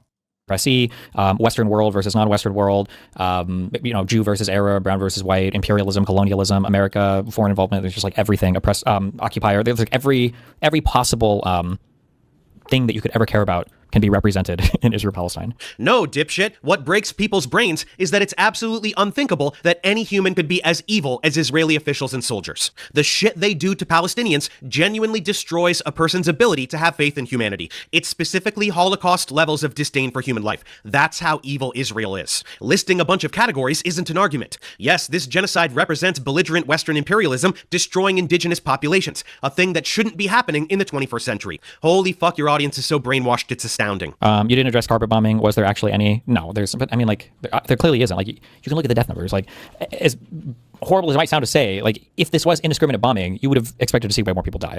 If they clearly didn't carpet bomb Gaza, then how the fuck is all of Gaza destroyed, you dumb piece of shit? Did they do this themselves? And again, the actual death toll is way higher than the official count because the latter involves only identified bodies. Like I told you, and you skipped right past it, all the bodies that were totally vaporized or are still buried under rubble or were not brought in for identification because an entire bloodline was blown up at the same time, those didn't make it in the official count. That's why the real count is way, way higher. Israel destroys entire villages in Lebanon during 3 weeks ceasefire. I think the most annoying thing about all of the the one-sided coverage is that it really does seem like why does Israel attack all of these people? Like, why are they attacking? Great question. Perhaps bloodlust, ethno-religious supremacist ideology, because they're Nazis, because it's territory that they would like to acquire. Many considerations. Lebensraum, as advocated for in the Jerusalem Post, specifically about southern Lebanon, as a matter of fact. Attacking Gaza, what's going on there? And does he have any? Yeah, it is actually alarming how much his cult sincerely believes him to be this brilliant big brain debate guy, because he can out-yap the dumbest MAGA droids on the planet. And it actually is mind-boggling now that we're watching him break down a video. It's shocking how bad it is. It's shocking how bad it is. We never hear about that. Like, why is Israel trying to attack Lebanon? I guess just to invade and steal. Like, what's the counter argument here? That because they deserved it? Are they attacking Lebanon because of Hezbollah? Is that what it is? Oh, it's the Hezis? Yeah, it's because the Hezis launched rockets at Israel from there. That's what it is, right? So interesting that every Shia village, just like every building in Gaza. Also, hey, guess what, dude? That's a fucking foreign country. What do you mean? Oh, they're launching rockets. It's like, okay, well, here's a very easy way to make sure the Hezbollah doesn't, retaliate against Israel in any way, shape, or form. Stop being a belligerent occupier of the Palestinian people and slaughtering them and doing a genocide, and then also doing the same in fucking Lebanon as well, or trying to do the same in Lebanon as well. Land? Like, we never hear about why. You just answered your own question, dipshit. This is happening because of Western imperialism. There's nothing one-sided here. Is Lebanon blowing up entire villages in Israel and then keeping that land for themselves? No, Israel is doing that. They're doing it to Gaza, to Lebanon, to Syria, and they'll keep going with Egypt and other regions after that if the world allows it. This is the purpose of Israel. Fucking hell, what a moron. Israel is the aggressor state, slaughtering anyone they please, and anyone who stands in opposition to that is labeled a terrorist. These groups are the rebellion in Star Wars. Israel is the fucking empire. Do you think Emperor Palpatine would label Luke Skywalker a terrorist? Of course he would. Supporting Israel is like rooting for the fucking Death Star. True. The analogy is flawless, and all he can do in response is giggle like a toddler because I'm objectively right. Israel is the empire. Right down to their new space laser project he didn't even acknowledge. You missed it, he said it. estate mogul cosplaying as the president of the most powerful nation on earth. Yep, that was Destiny skipping ahead in the video yet again because he couldn't deal with what I was showing him. Bezalel Smotrich was outright admitting that the entire genocide was just pretense for land acquisition and real estate development. Right out of his own fucking mouth. Can't let your viewers see that, right, Stevie? Skip, skip, skip. At Destiny, Hamas offered that multiple times. Israel said they weren't going to stop bombing them. It wouldn't matter. Then why keep them? Why not just release the hostages? You would 100x your international and even the domestic support. It would be so hard to justify anything. Like, why would you always give them that thing to fall back on? The reason why, like, and again, nobody that makes videos like this will ever acknowledge, is because Hamas invites the civilian death. They want as many civilians to die as possible. They want as many civilians to die as possible. It is the goal, so that people like, Professor Dave can jerk off of these dogshit fucking TikTok slut videos they make on it. Sorry, TikTok what? There are no TikTok videos in here, and it wouldn't matter where they came from anyway. You just can't handle what the clips are showing, so you skip ahead like a little bitch. And why did they have hostages? Again, as bargaining chips for the release of Palestinian prisoners. They got some back, just as intended. And as I pointed out, but you didn't touch, all the hostages that Israel didn't blow up were returned a while ago, and Hamas even relinquished control of Gaza. Yet Israel continues to bomb Gaza. Doesn't fit your narrative, now does it? Beyond this, hundreds of the civilians. Yes, this is him fast forwarding through the clip where the IOF soldier explains how he was told to cancel a patrol of the border wall region where Hamas would break through, right before the time that it happened. This is enormous evidence supporting Israel knowing what was going to happen and allowing it to happen. He knows this, so he has to get past it as quickly as possible. They'll say that it was the Hannibal doctrine, that Israel will kill every single fleeing Hamas person, even if they have an Israeli with them, because they always try to kill their own people so they don't get taken hostage or something. Of which there's zero evidence of this happening, or I think of ever happening, but... A little coincidental, no. Beyond this, hundreds of the civilian casualties were the fault of Israel due to both friendly fire from incompetent teenage pseudo-soldiers, as well as the Hannibal directive, which involves killing their own citizens on purpose to prevent their captivity, including a tank firing on a kibbutz. Right, no evidence of the Hannibal directive being used. I then show the Israeli defense minister confirming that it was used, and Stevie doesn't engage with it at all, or retract his bogus statement. That's intellectual integrity for you. Destiny, you're not even defending against any of his claims. You kind of just pause the video and then say, it's so easy to paint one side, and then just move on without addressing anything. None of these claims are like strongly factual claims that can even be, for some of these I have, but other, like if you're gonna find me videos of people saying unhinged things, there are videos of people saying unhinged things. Yeah, of course, there are crazy fucking Israelis and Jewish people. No, my video is not just a compilation of Israelis saying crazy unhinged things. That was just to demonstrate genocidal intent. Then there is the whole section where I clearly demonstrate that Israel is committing genocide. And then I cite a long list of organizations who label it a genocide and explain why they say it's a genocide. You didn't engage with literally any of that. That's why this person is making fun of you. No, I'm saying debunk his claim when he's citing a copious amount of sources and organizations deeming this a genocide. Arguing over whether or not a thing is a genocide is a perspective on the ongoing war that if you want to get into fact deliberation, we can deliberate facts, but I don't have a perspective on whether or not it's a genocide, or I'm not as interested in hotly contesting that topic. And I think that if you are, I think it signals that there's something fucked with your brain. It's not a war. It's genocide. That's the fucking point. And no, you are not interested in deliberating facts. That's why you keep sidestepping all of mine. You're just pretending that you aren't interested in the label of genocide because that's the specific label you're trying to manufacture reasonable doubt about. Everyone can see it by now, and that's why you're getting increasingly agitated. In 2025, an investigation published by DropSite found that MENA complied with 94% of takedown requests issued by Israel since October 7. That same year. Like, it is really crazy, too, that Professor Dave does, like, these super high-quality, like, science debunking videos of flat earthers and shit, and that comment in YouTube show was true. He's using as his sourcing the same type of slop shit that conspiracy theorists that he argues against would use. Like, what? Like, The Intercept? The Intercept is slop shit? What the fuck? Slop is independent media comprised of like seasoned investigative reporters that I just don't like. How is this any different than like an ultra Zionist saying like, New York Times is Hamas. I only watch Fox News now. They seem to be the only guys that are doing right by Israel. Here is a TikTok video that has the spooky music and everything in the background playing while it gives you the opinion that you're supposed to have. It's like, Jesus. Again, there are no TikTok videos here. Other platforms utilize vertical video now, and it does. Like, oh, wow, drop site news. Oh, more like drop Hamas news. Fucking got him. Doesn't fucking matter where a video is posted. I use what I can find, which is difficult since Israel's PR machine is constantly scrubbing the internet of evidence of its genocide. This is just a pathetic excuse to not engage with the statements of human rights organizations, let alone the content of these videos he's brushing aside. Want me to prove that he's being disingenuous here? Oh my God. These are some of my most trying times. When I'm oh my God, a golden Kappa train, level 2, ladies and gentlemen. Golden Kappa train, give some subs. Over like what's a good source or not. Again, this is like a level 0 conversation. When I'm talking to somebody and I'm like, okay, well, carry the flame again. This time not with the Canadian carrying of the flame, but a different one. okay, so you don't believe this? Okay, well, let's go through At this. level And I'll 10. throw them an article, and they'll be like, support Piker Broadcasting Service, People's Broadcasting Service, support independent media, ladies and gentlemen.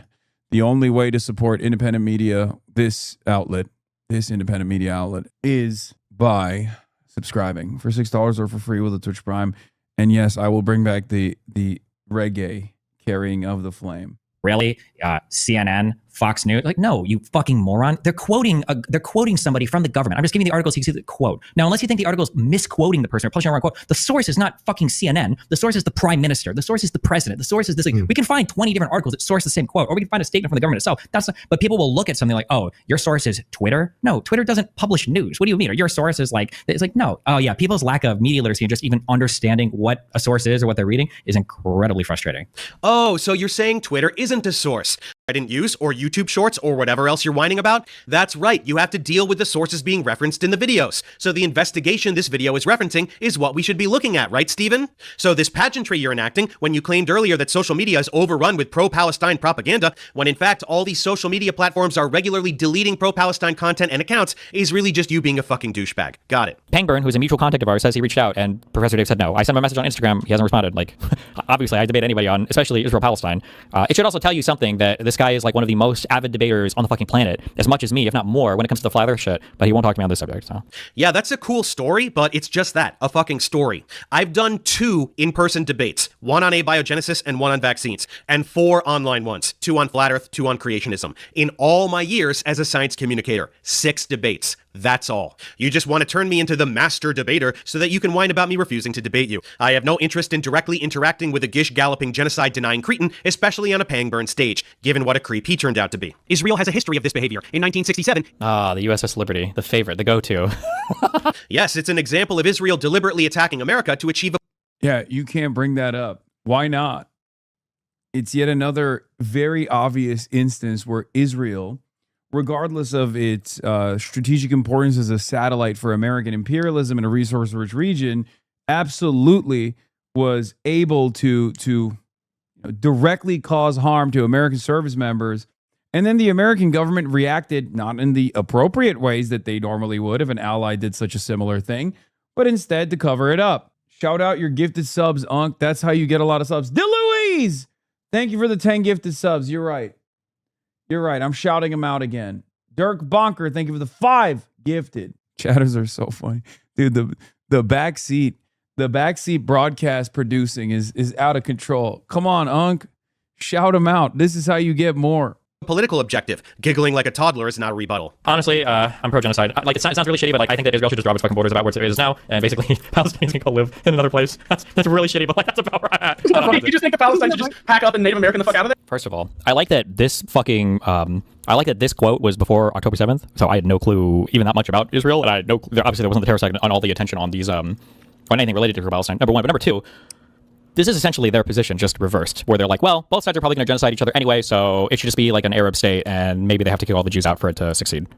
Like, it is the opposite position. My bad, you guys. I didn't know anything about Israel when I said that, but supporting the ethnic cleansing and genocide of Palestinians is totally defensible, you guys, because it's just the opposite of what you stupid pro-pallies want. No, you fucking tool. You're just a genocide-supporting piece of shit who projects your lack of moral compass onto others. Nobody who is protesting genocide advocates for a reverse genocide. Jews and Christians were living alongside Arab Muslims in Palestine prior to the Nakba. Jews could have migrated to the region after the Holocaust and done the same, as equal citizens. You can make the argument that racial tensions might have arisen, but do you know what sure as fuck made it a whole lot worse? Zionist militias murdering thousands of people and stealing entire villages and displacing nearly 1 million Palestinians, followed by decades of never-ending apartheid and occupation, followed by nearly 3 years of full-fledged, unambiguous genocide. So take your whataboutism and shove it up your gaping asshole. Yeah, maybe don't say things like that, to be fair. No, I will say things like that, and I'll stand by it, because the people on your side literally watch terrorist fucking videos and they cheer them on. So suck a fucking dick. It is such the tone policing by you loser fucks that also don't care about this conflict and don't know anything about it. You're like, maybe you shouldn't actually say you're pro-genocide. Well, sit here with your wow, really cool defense. Fucking kafayas. Holy crash out is right. Backwards, and you're in the most retarded fucking statements you could. Wait, oh, is this the Benjamin Netanyahu? I am grateful to the president of the state of Israel, Isaac Herzog, for his warm congratulations on Ukraine's 35th Independence Day and his sincere words for our people. Our countries prepare to mark 35 years of diplomatic relations later this year. I fully share the confidence that our bilateral cooperation, trade partnerships, and strong people-to-people bonds will continue to strengthen. I join President Herzog in praying for a lasting peace, and together with my wife Olena, send warm personal best wishes to President Herzog. Mr. President, I'm going to need some Patriot missiles. Tell me again how the U.S. is defending the rule base. Yeah. Warm congratulations from the Prime Minister Netanyahu. It's like, bro, you probably shouldn't post this. None of it matters, obviously, but it's like, it is kind of funny when you're like, I am being illegally occupied by Russia. Fair, true. And then also simultaneously 3 years into a genocide, I'm like, I love Israel. Okay, they're the Russia in that situation. Like, you probably don't. I mean, of course he's going to do that. Of course. Why is he Mexican? Have you heard Zelensky? Yeah, no, that's just how he sounds. But it's just so wild to me. Oh, level 9, Golden Kappa train, almost at level 10. It's so funny. Like, there are so many of these, like, Ukraine flag in the bio, Palestine flag in the bio liberals out there. Those are always the liberals who will be like, you know, I love the pro-Palestine movement, but this fucking Hasan guy, he's a real terrorist piece of shit doing Islamic jihad. How dare he say that Palestinians have a legal right to resist? Only Ukrainians have that right, that kind of thing. So what do they do when they see stuff like this? I always wonder what happens to, like, the Palestinian flag in the bio, Ukrainian flag in the bio guys who are always like, I hate Hamas and I hate the Palestinian resistance. But also I have the Palestinian flag in the bio. Do they just ignore it? Like, how does that work? I guess for them, it's like the cope is, well, what is he supposed to do? They'll drop the PA flag? No. They don't. They are sincerely pro-Palestine, or think they are. The flag gets deleted for 3 weeks. Which, the Ukraine one or the Palestine one? Really trigger all the libs and start talking about how pro-Israel Taiwan is? Listen, I don't want to put that on the people living in Taiwan, okay? The government is, again, another satellite for American ambition. What do you mean? You can see what happens? The person in the comments say, this is where you lose me, and that's the best thing that happens? Yeah, but great PR for Ukraine supporting a genocider. Oh! Disappointing. You can't be at war with Russia and support Israel. Okay. This person doesn't even have the Palestine flag in the bio. Okay, respect. You're fighting to keep Ukraine sovereign while Israel commits war crimes against other sovereign states. Shaking my head. Okay. Maybe it's like, why are so many people reading into this? What is this? AOC apparently forgot to renew her DSA dues in 2019, which means she technically hasn't been a DSA member for the past 7 years. Neither she nor DSA realized it until this month, and she's now rejoined the org and is paying monthly dues that auto-renew. Yeah, I don't know, because everything AOC does is immediately huge in the news, and that's all this is. Back pay AOC. Okay, to be fair, she's broke, dude. Have you seen? She's got like $100,000 in fucking student loan debt still. Everybody calm down. Okay, Reggae Charlie Kirk, carry the flame. Does anyone have the link for the Reggae Charlie Kirk? We hit level 10 hype train. Ja Alexander, have some shame. Nope.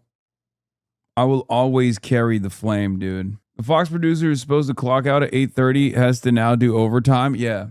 Shout out to the Fox News producer. She's denying the AOCIA allegations. What is this?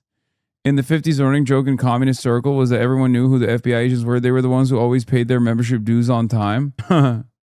Poop Mage, it's Mitch. Come over. What is this? I wouldn't say or ask someone to say, or are you aware the calendar said Al-Aqsa Flood 710 in Arabic, same handwriting on the top is titled very clearly. It's just the weekdays, considering that it would give away different context than it was written before 710. Not that it changes anything, obviously, but I just don't understand if people were lying or unaware. Okay. They said this was like the names of hostages, chatter. What are you talking about? They literally pointed to the calendar and said this terrorist calendar, or is not a calendar at all. They said these were names of hostages, that this was a list of the hostages that they were holding. Why disrespect the dead? You clearly have no integrity if you do this to troll, which you clearly are childish. Excuse me. Once again, I am the only, and I mean the only motherfucker that carries the flame and respects the name around these parts. Okay? What do you want? You want more fireworks? That's how Erica Kirk carried the flame. Okay? What do you want? You want me to go down a fucking rabbit hole of conspiracy theories? Is that what you want me to do? This has nothing to do with Charlie Kirk, more so than the attempts to lionize and martyrize Charlie Kirk. Because that song, well, not the reggae iteration of it, but the original song was created to honor him. You can't get mad at me if that's the way that they wanted to cheer him on, and now I'm fucking cheering him on. Yeah, names of the terrorists, actually. The guy said it was them clocking in for their shifts. Yeah, that other chatter is like straight up fucking trying to do a gotcha. Ever make about like, oh, Hezbollah is just like the government of Lebanon and blah, blah, blah. Suck a fucking dick. Don't sit here and fucking virtue signal now, okay, when you're cheering for dead Palestinian babies because you can jerk off to them and send them to your fucking friends online. Get the fuck out of here, fucking retards. Sorry, what terrorist videos are we watching and cheering on? I don't cheer when Israeli terrorists murder tens of thousands of children. I oppose terrorism. You're a little confused. I mean, you can't even pronounce kafia while you brag about how worldly and knowledgeable you are, denouncing what you call terrorist organizations for resisting terrorism from the military superpower that is actively trying to wipe them off the face of the earth. Yeah, I'm sorry, guys. I'm gonna forever carry the flame. I will forever respect and put some appropriate respect on the name and carry the flame. You know what I mean? Oh shit, Curtis Levon, Adam Friedland. Nice. Also, we all know that you do a lot of weird shit. Notice how clip pages don't post these unhinged rants as his crash outs? Yes, because he's a fucking Kick streamer, and those clip pages operate for Kick and Kick streamers. That's literally what it is. Why do you think Asmongold's insane rants? Sometimes Kick pages think that Asmongold's insane rants are what do you call it? Sometimes Asmongold's insane rants Kick pages will post because they think it'll go viral, and it does go viral. And then when people actually watch the fucking videos, they're like, oh my God, he's saying insane shit. In terms of non-consensually sharing pornographic material, even in... You're full of shit. You trash Charlie Kirk the day he died. No, I disagree with Charlie Kirk. Okay, what am I supposed to fucking act like he was his political output was valid, was good? Like what are you doing? What are you talking about? What, I'm not supposed to, I can't disagree with someone I vehemently disagree with professionally even? Get the fuck out of here. Involving underage individuals, so accusing other people of jerking off to images of dead Palestinian babies and sending it to their friends kinda sounds like the biggest projection of all time. I don't care, bro. Call me biased. I don't know if I'm stupid, but even though I agree with you on almost everything here, the whole Israel trip felt like a weird whitewashing of Israel. Even though you argued with the crazy people there, it had a very weird vibe to it. That's because Israel is nowhere near as fucked up and crazy and bad as you've been told it is constantly over here. They definitely do bad things, and they're not beyond reproach. But, like, given the opportunity to go back in time when I said, well, both sides are going to genocide each other, but, you know, I guess I'd probably prefer the Israeli side to the Palestinian side. 100-0, obviously. Like, the Israeli side of this conflict is a trillion times more compatible with Western values, Western democracy, culture values, whatever the fuck else you want to say, than the Hamas side of it. And you're just, if you have to even stop and think about that for a microsecond, you've lost the plot so much that you're just brain fucked on the entire Middle East. Brain fucked, brain broken. He resorts to his pathetic catchphrase every time he knows he's saying something totally indefensible. Hey, shithead, Israel being compatible with Western values of belligerent imperialism, apartheid, and genocide is exactly why it's such a disgusting country. America has been the global leader in terrorism since World War II, and Israel is a big part of that. That's exactly the fucking problem. America bombs wherever and murders whoever it wants. That's what Israel does too, which is bad. This is exactly why I would never debate some jerk off like Destiny, because what I just said is so fucking obvious that it's not worth debating, but he would try anyway by running his motor mouth about British mandate this, Ottoman Empire that, flexing irrelevant book report knowledge to try and obfuscate from the very clear and very obvious fact that Israel is nothing but a Western outpost for destabilization and resource extraction in the Middle East, not some kind of glimmering bastion of democracy in a sea of dirty Arab jihadis that want to rape your daughters. This clip is the essence of Destiny's Hasbara. He is trying to convince American liberals that Israel, yes, of course, despite some uh-ohs and whoopsies, is ultimately in the right and deserves all the territory it is illegally seizing, despite the tragedies that aren't genocide because he says so. Pathetic. This guy was mega sus. I would have to go back and read why. I don't remember. This is a long time ago, but this guy was... Every single Palestinian is like a poet or journalist or medical professional. Like, you notice this. It's like 13-year-old killed. He was actually a member of the press, and he was a doctor in training, and he was a journalist and a poet and a singer-songwriter. And it's like, okay. No, a random 13-year-old is never a poet and journalist and medical professional. Poets are poets. Journalists are journalists. Doctors are doctors. All of whom are deliberately targeted by Israel because those who humanize Palestinians with art must die, and those who broadcast Israel's atrocities must die, and those who heal the Amalek must die. But no, Rafah al-Arir was not sus. He was a poet who wrote moving poetry, like If I Must Die, for which he indeed must have died. Because that's all Gazans can do. They have no ability to defend themselves, so they write poetry and try to retain solidarity as a community in the fear of near certain extermination. He was targeted and murdered by Israel as part of their campaign to erase Palestinian culture, another aspect of this obvious genocide, and Destiny's defense of his own disgusting slander at that time is to call him sus and then move on. Unreal. People have been telling us that the Palestinians are starving to death for decades. People have been telling us since October 7th that no aid is going to the country, that it's been kept at a caloric deficit, and now here we are months and months and months in. We're all people dying. And now we're years and years and years in. Something is not adding up here. The math doesn't work. Something is not right about the story that's being told. Yes, Destiny is denying the objective fact that hundreds of Palestinians have died of malnutrition and starvation. That's hundreds? I've never seen that number. You have to go deep into the Al Jazeera archives to find that number. Hundreds? Even hundreds I haven't. But remember, the United Nations, they released a report saying that more Palestinians were at... Dude, come on, man. Like, I know you're shameless, but Jesus Christ, dude. Actually, those babies deserved it, or those babies had a genetic disability. You know, Israel was only starving children with genetic disabilities is not exactly a great argument, you know? It's so nasty. You're a nasty little freak. What Michael Savage is saying here is comment on the hard right, which will be open and honest about our past brutality in order to justify present-day brutality. You can also see this in this 1942 letter to the editor that appeared in a Seattle newspaper. Michael Savage is 100% right about this, and it's a large part of why America and Israel get along so well and why there are many-me. The hard right is often willing to blurt out various true things that liberals loathe to say or don't want to believe.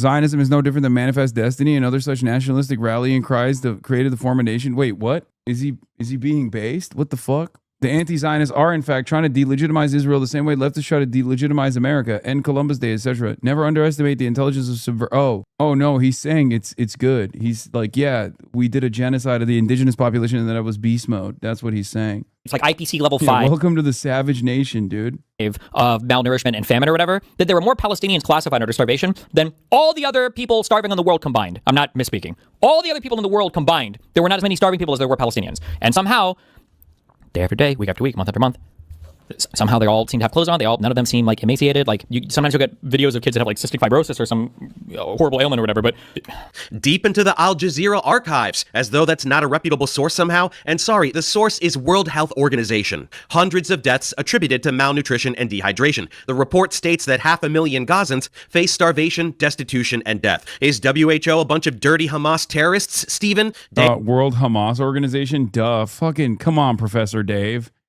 The H is right there, bro. What do you mean? Yeah, World Hamas Organization. What do you think the H is for? Health? Woke and gay nonsense. Day after day, week after week, month after month, what? People starve to death? Yeah, because Israel deliberately prevents aid trucks from entering in order to starve people. And by the way, when they finally let in a little bit of aid to prevent a massive wave of starvation deaths that would yield a mountain of bad press by keeping people just barely clinging on to life, that doesn't mean it isn't a fucking war crime.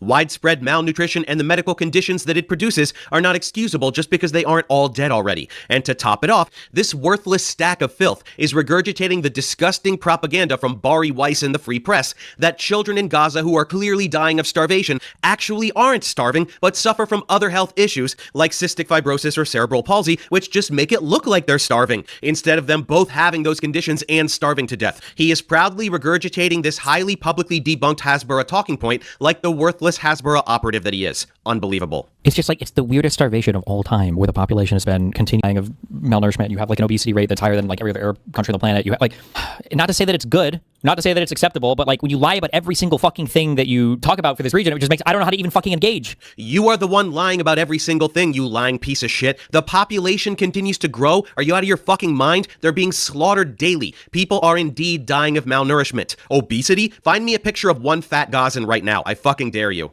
This performative outrage while you project your dishonesty is what you will be remembered for, Stephen. Oh, and the weird sex stuff. People think Jews control the West and all the governments and the media and the blah, blah, blah. How silly and conspiratorial. Well, it's not Jews wholesale, it's Israel. It's Zionists, both Jewish and non-Jewish. They do have an outrageous level of control, most obviously in the media. This is me debunking his bullshit claim that by being anti-Zionist, I actually hate all Jews, which was kind of the main point of his hit piece, and his response to me debunking it is, oh shit, The end. What a titan of intellect. Then there are all the mergers. Did you hear about the latest one? Paramount, Warner Brothers, CBS, CNN, and HBO are all under one entity. Owned by, can you guess who? Larry Ellison, the Zionist scumbag who bought TikTok, and for the exact same fucking reason. When Zionist oligarchs have this level of command over the media landscape, while also having their hands in military AI and all kinds of other imperialistic shit, it means being able to execute whatever heinous acts they want, and then completely controlling the narrative surrounding it after the fact. To say that the vast majority of mainstream media outlets are controlled by Zionists is not a fucking conspiracy theory. It's a statement of fact. You don't have to stop at CEOs either. Look at who is selected to disseminate the narratives. Stevie, you previously whined about how I promote conspiracy theories regarding Jews controlling the media.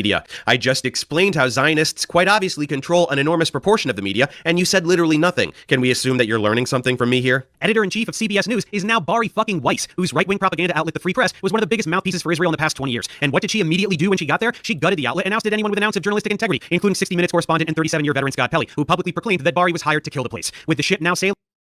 Yeah, what is the argument to that? Like, because that execution of the merger was directly done to make this media outlet more pro-Israel. Same with TikTok. And it wasn't like a secret. It was to make these outlets and make these platforms more pro-Israel than they already were, and also more pro-MAGA. And I find it so strange. Like, it's not like a secret. The Redstones sold it for that reason. They watched 160 Minutes coverage about American culpability in Gaza and the war crimes in Gaza. And they were like, we have to sell this shit. We have to sell this shit to someone who will retool it and will make it more pro-Israel. Like, at what point does it become conspiratorial to deny the active conspiracy, not the conspiracy theory, but the active collaboration taking place? Like, Mitt Romney famously went on one of these panels and was like, yeah, we're selling TikTok. We're forcibly selling TikTok away from Chinese hands because there's far too many anti-Israel TikToks out there. And it's like making the youth anti-Israel, and we can't deal with it. So many people openly admitted that what pushed them over the edge, what allowed this TikTok sale, that allowed this TikTok legislation to go through was the Israel thing. Where Bari wanted to go, guess who shows up on CBS News? They're coming from the Pentagon, NASA, the CIA, the FBI, and the Energy Department. So let's bring in Avi Loeb, who now leads the White House UAP Council. Avi, what do you tell us? What's in these files? What are we looking at here? Well, first, thank you for having me. Avi fucking Loeb, the exact fraud I debunked that made Destiny cry about how I use the word Zionist excessively. Zionists take over CBS, hire a massive Zionist stooge to run the news, and they immediately host the Zionist fraud who spews bullshit about the UAP psyop coming from the government that is also held hostage by Zionists. Funny how that works, huh? This is like a speech from American History X. Again, I demonstrated the very clear coordination of Zionists taking over media outlets to then employ and platform Zionist frauds, and his response is to shout, whoa, and then say this is like a scene from American History X. Who the fuck still listens to this guy? Only Mamdani had the balls to say that he would stay in the fucking city he is the mayor of like a normal person. When Israeli influence has infected American politics so thoroughly that it shows up in bizarre ways like this, you know the system is completely broken. How about when weird pro-Pally shit infects the media so much, the mayor of New York City is talking about how he's going to arrest the fucking prime minister of fucking Israel. I'm going to act an ICC warrant. Come on, bro.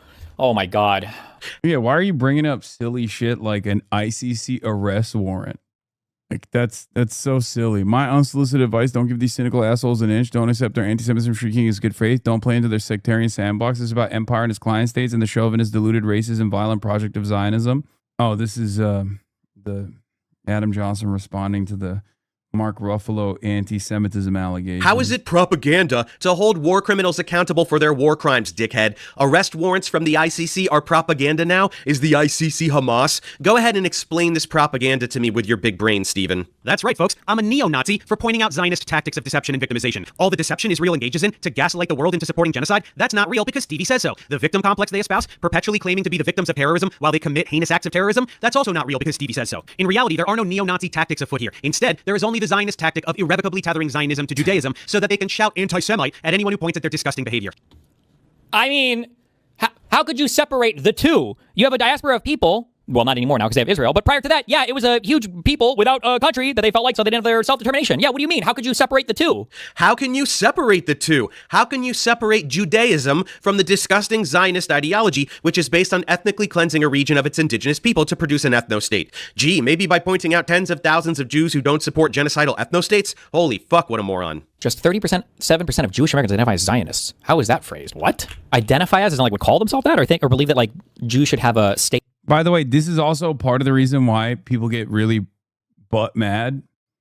Specifically, like Michael Lasher, for example, when he was lashing out at your boy he straight up openly revealed where his resentment comes from, where he said, oh, you made the Z word, Zionism, a slur, and that's why you've deluded young American Jews into thinking that they should be ashamed. Like, as though young American Jews have no fucking agency. They could not have seen, like, I'm responsible for every single anti-Zionist Jew in the country. Like, they didn't just see this violence on their own and decide, hey, this is actually unbelievable, unbearable. I can't believe this violence is supposedly being committed in my fucking name. You know, it's crazy. But yes, there are a lot of people who sincerely think that myself, TikTok, and basically everybody else is like duped a lot of young American Jews away from being unconditionally pro-Israel. Okay. Meanwhile, the only time where anti-Zionist Jews are ever mentioned is if Zionists are criticizing them. In every other aspect, there is never even a moment of reflection with the number of Jews who identify as non-Zionists or anti-Zionists or don't identify as Zionists, like how much that has dropped. It's already an intentionally vague definition to begin with. For some, it just means like you have any feelings, positive feelings, maybe even negative feelings. You have any feelings towards the state of Israel, then, oh, you're a Zionist. Like, it's fucking ridiculous. Oh my God. The AI answer, I can click this, is this is a survey published in early of 2026 by the Jewish Federation of North America. It revealed, okay, so this is the survey label breakdown. 37% identified as Zionist, 8% identified as non-Zionist, 7% identified as anti-Zionist, and 48% chose none of those labels. But, okay, good one, Chief. Good one, Chief. I just dismantled his entire position, which is based on anti-Zionism being anti-Semitism because almost all Jews are Zionists. He did a desperate fact check, saw that the vast majority of American Jews are not Zionists, and his response is, good one, Chief, while ignoring the imagery of fiercely anti-Zionist Jews protesting Israel's genocide. Talk about intellectually bankrupt. There are even anti-Zionist, ultra-Orthodox Jews in Israel. Want to see what happens to them? Holy shit, the video clip that starts 2 seconds before the fighting? Yes! Sorry, what are you implying happened before this? Did the timid Orthodox Jews do something to provoke the police? You're watching Israeli police beat up Orthodox Jews in Israel, and this is the best you can come up with to excuse it? I'm going to say that one more time so that it sinks in. Zionism is anti-Semitism. Okay. Zionism is a disgusting political ideology that has hijacked Judaism and Jewish history to justify imperialism, apartheid, and genocide. And Zionism is responsible for the lion's share of actual anti-Semitism that exists around the world as people react to Israeli aggression and misplace their anger on Jews as a whole. All moral Jews know this and speak out against Zionism the loudest, as it is all moral Jews know this. Their cultural identity that is being shattered by these monsters. Zionism is to Jew and Zionism the loudest, as it is their cultural identity that is being shattered by these monsters. Zionism is to Jewish supremacy, as Nazism is to white supremacy. As Hitler tries to conquer the entirety of Europe, and I guess they think that Israel wants to conquer, I don't know how much of the Middle East. What? Nope. Uh-oh. You might have accidentally arrived at the truth while trying to belittle a valid comparison being made. It's funny because he catches himself. Conquer the Zionism is to Jewish supremacy, as Nazism is to white supremacy. As Hitler tries to conquer the entirety of Europe, and I guess they think that Israel wants to conquer, I don't know how much of the Middle East. They always say the greater. No. Really? He almost said it out loud, realizes it was coming out of his mouth that, oh shit, that is actually the Greater Israel Project, and was like, I guess he's just trying to conquer some of the Middle East. Israel thing, who knows? He's got to be regretting taking on this video totally blind by now. I say an obviously correct thing, and he just sarcastically shouts, oh, on top of it, as though that's a rebuttal. Then he starts talking about Nazi Germany trying to take over Europe, remembers how that's directly analogous to Israel trying to take over the entire Middle East, which is why the comparison works so well, and then scuttles along. Astounding. Can you be anti-Zionist without being anti-Semitic? Maybe, but if you really wanted to dive into it, there's like I think it's actually a pretty deep argument, but most people aren't even close to being able to have that discussion. Hey, jackass, why don't you try having that discussion with any of the thousands of anti-Zionist Jews who fiercely oppose Israel's genocide and co-opting of their faith? Sure, gladly. Here's the deeper discussion. If you want to run that down, you can say it's anti-Zionism, the same as anti-Semitism. On the surface, you would say, no, you should be allowed to be critical of the Israeli government, while still simultaneously not being anti-Semitic. Okay, sure, but that's not... I love when people always say this, by the way. First of all, I don't think you get to debate the parameters of people's criticisms of a country that's committing a genocide. Okay? But I do personally love when people say, oh, well, you can criticize Israel. That's fine. But, and it's like, is it fine? Because you guys demand everyone who criticizes Israel to be fired or lose their revenue or be tarred and feathered on the timeline or ritualistically humiliated. You lie about everybody.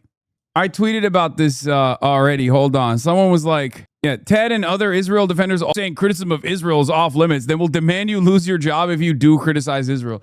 Every single time. Listen, it's fine. It's like nobody thinks that you can criticize Israel is off limits. It's like, yeah, only in very narrow confines will I allow you to criticize Israel without demanding that you get deplatformed, demanding that you lose your fucking job at Jiffy Lube. Okay, doxxed and harassed endlessly by Israeli Knesset-funded American doxing operations like the Canary Mission. These are all real things that happen all the time. And then people sit around and wonder why there's so much resentment towards Israel. I've said this before.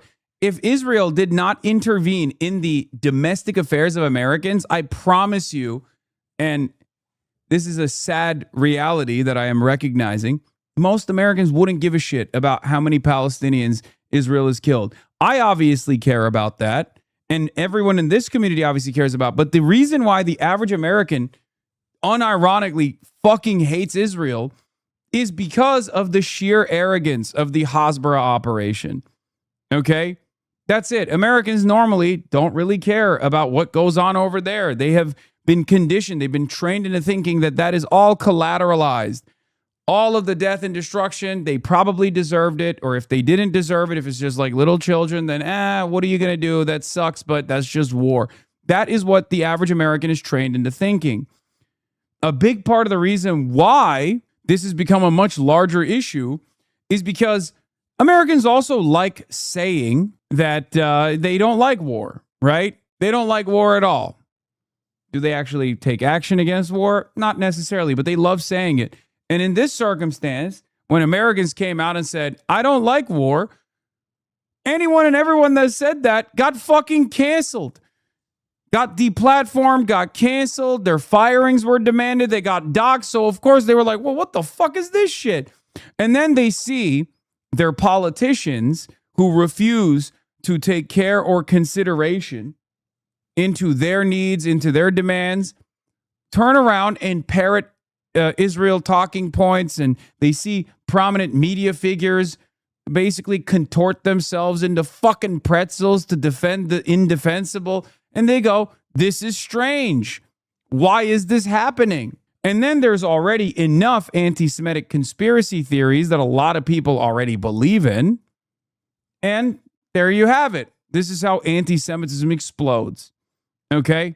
Generally what anti-Zionism means. And if you say you're critical of the Israeli government, how? If you're critical of the Israeli government in a way that you think that the Jewish majority of the state necessarily needs to not be a protected thing anymore, and you think you should necessarily allow the infinite right of return for Palestinian diaspora or whatever, and you think that necessarily it will follow from there, it absolutely will, that Jews will be a minority in the country, and then you're also okay with saying, well, if they're a minority, they experience violence. I mean, I think maybe they should flee because they've, mistreated the Palestinians for so long, and that's okay. Then essentially what you're saying is, I am anti-Zionist, and I'm willing to accept the ethnic cleansing of every Jew from Israel if that's what happens at the end of it. I like that he just made up the anti-Zionist position, trying to present it as though he's steel manning the argument. Just the anti-Zionists, they just want all Jews to be murdered by these filthy Arabs, because that's what his argument is, right? The hidden underlying premise here is that Arabs can't stop themselves from murdering all the Jews because all they care about is anti-Semitism. So, is anti-Zionism anti-Semitism in that case? I mean, kind of. I understand why the Jewish people that say that anti-Zionism is anti-Semitism. I understand why they say that, because that is the logical conclusion, but none of you fucking retards have ever been pushed on that point in your entire fucking life, because you don't have any conversations about this. None of you do. Oh my gosh. If we end apartheid and genocide, then bad stuff might happen to Israeli Jews because I say so, which means we shouldn't do anything to stop apartheid and genocide. First of all, he always insists that preventing Israel from continuing to commit genocide would necessarily result in the dismantling of the State of Israel, and that the dismantling of the State of Israel would necessarily result in Palestinians returning to claim the homes that were stolen from them, and Palestinians returning to their homes would necessarily result in a complete and total ethnic cleansing of Jews from the region. That's a trio of ridiculous non sequiturs. Protesting genocide is simply protesting genocide, but I agree the State of Israel should be dismantled, so let's grant him that one. Does that necessitate a right of return for displaced Palestinians? No, not necessarily. I would advocate for that personally, but it's a discussion that would be had. I personally believe that anyone who is alive who had their homes stolen from them should get it back. As for Jews becoming the minority, how the fuck is that a concern that should outweigh genocide? And also, again, why does that mean the ethnic cleansing of Jews? Okay? That argument is unfortunately why, liberal Zionists usually oppose having a conversation with me on this issue. The only self-identifying liberal Zionist that I've ever met that doesn't make this argument is Brad Lander, which is why I think he is in a unique position in comparison to the average liberal Zionist, who will actually talk about the quote-unquote demographic concerns of Israeli Jews, which is a way to say if Arabs, if non-Jews outnumbered the Jews in the region, they would kill the Jews. That's not true. You are just doing the great replacement theory narrative.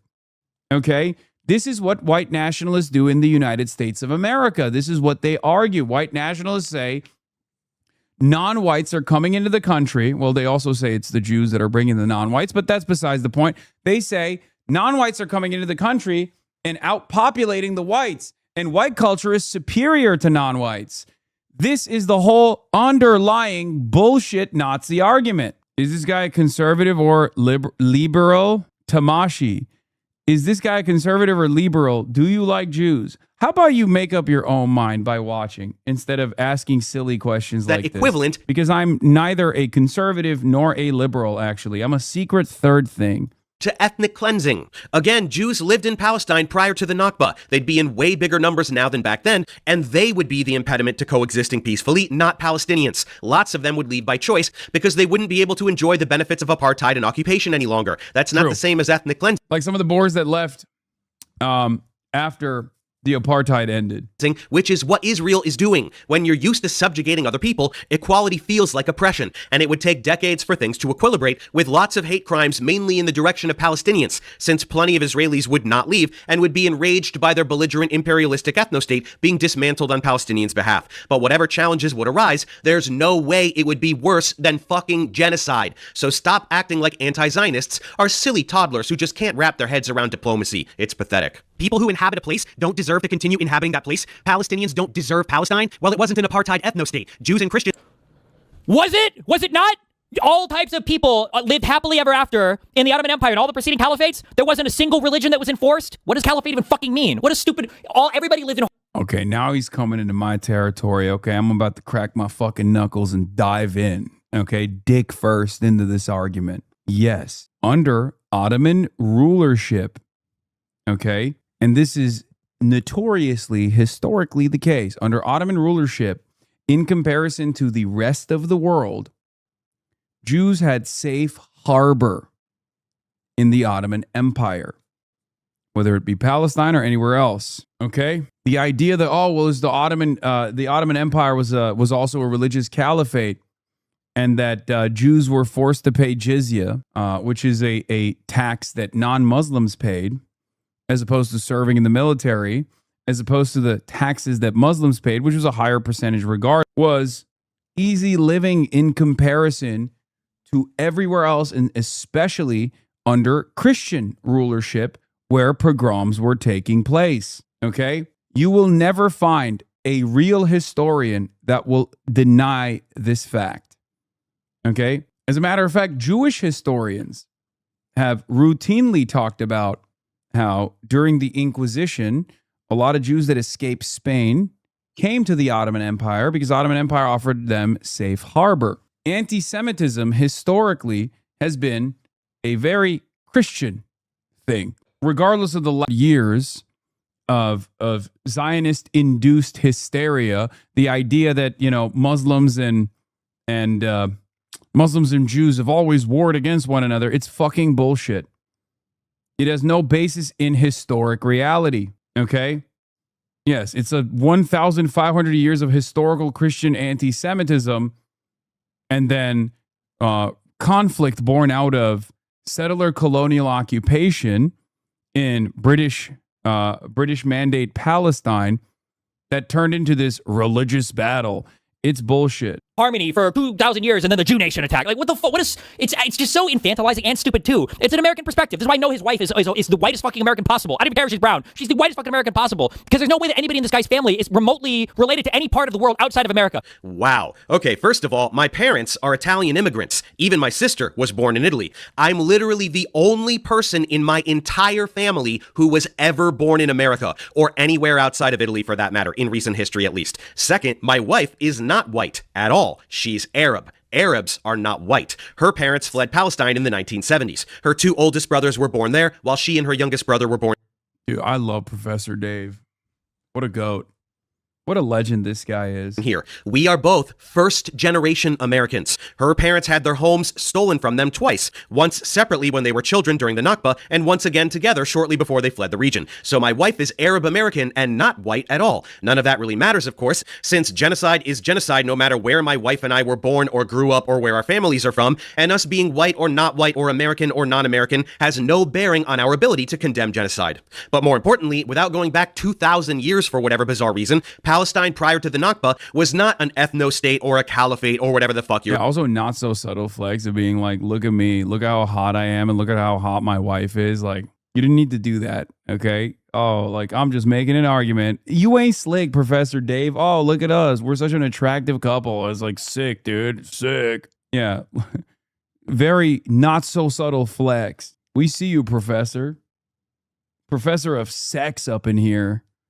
Implying being majority Arab Muslim does not mean ethnic or religious supremacy is codified into law. Muslims, Christians, and Jews did indeed coexist peacefully. There were shared cultural spaces and celebrations. My late father-in-law was friends with non-Muslims. So you can whine about anecdotal this or that, but you're not interested in learning about anyone's stories anyway. So there's no point trying to help you see another perspective than the Zionist one. So you can keep whining about how infantile it is to yearn for a reality without a genocidal ethno-state terrorizing the Middle East. Nobody gives a shit. Well, it wasn't an apartheid ethno-state. Jews and Christians lived in Palestine and they got along like it was literally an apartheid ethno-state. Literally, it was one religion throughout the whole thing. And if you were a different religion, you were sectioned off in your own little fucking place. And you couldn't even hold members in government. It was literally an apartheid under the empire, under the caliphates preceding the destruction of the Ottoman Empire, the fall of the Ottoman Empire. Like literally, actually, definitionally. No, it literally was not that. Christians and Jews could and did hold public office in Palestine prior to the Nakba, and nobody was sectioned off. They were culturally integrated. You're lying, like the worthless lying piece of shit that you are. But maybe if you yell a little louder, you'll fool more people. This is exactly what he would do if we were to debate, by the way. Just confidently lie while yelling over me nonstop while his idiot fans cheer like seals. From choosing this slanderous title and thumbnail, gotta get those slanderous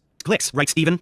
He is indistinguishable from a neo-Nazi, 100%. I'll own that easy. Actually, more mask off than most neo-Nazis would be because they realize they can't get away with this much crazy shit. Sure, double down on calling me a neo-Nazi after you previously made a big deal about how you didn't call me that. You just said I used Just the warning, you get brought up later on in an uncomfortable situation. What is it?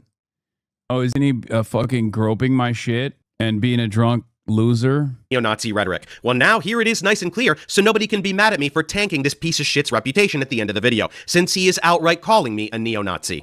Anyway, that's it for Destiny's response. The overwhelming majority of the reaction was him watching me demonstrating very clearly that Israel is committing genocide, and either saying nothing, chuckling to himself and spouting vacuous one-liners, or whining about totally inconsequential, unrelated shit. While what is this? 2:14:20 when he gives back to D and Izzy shows some of your clips. Oh, and then he starts ripping into this other guy. I don't really know this guy, so I don't really care about it.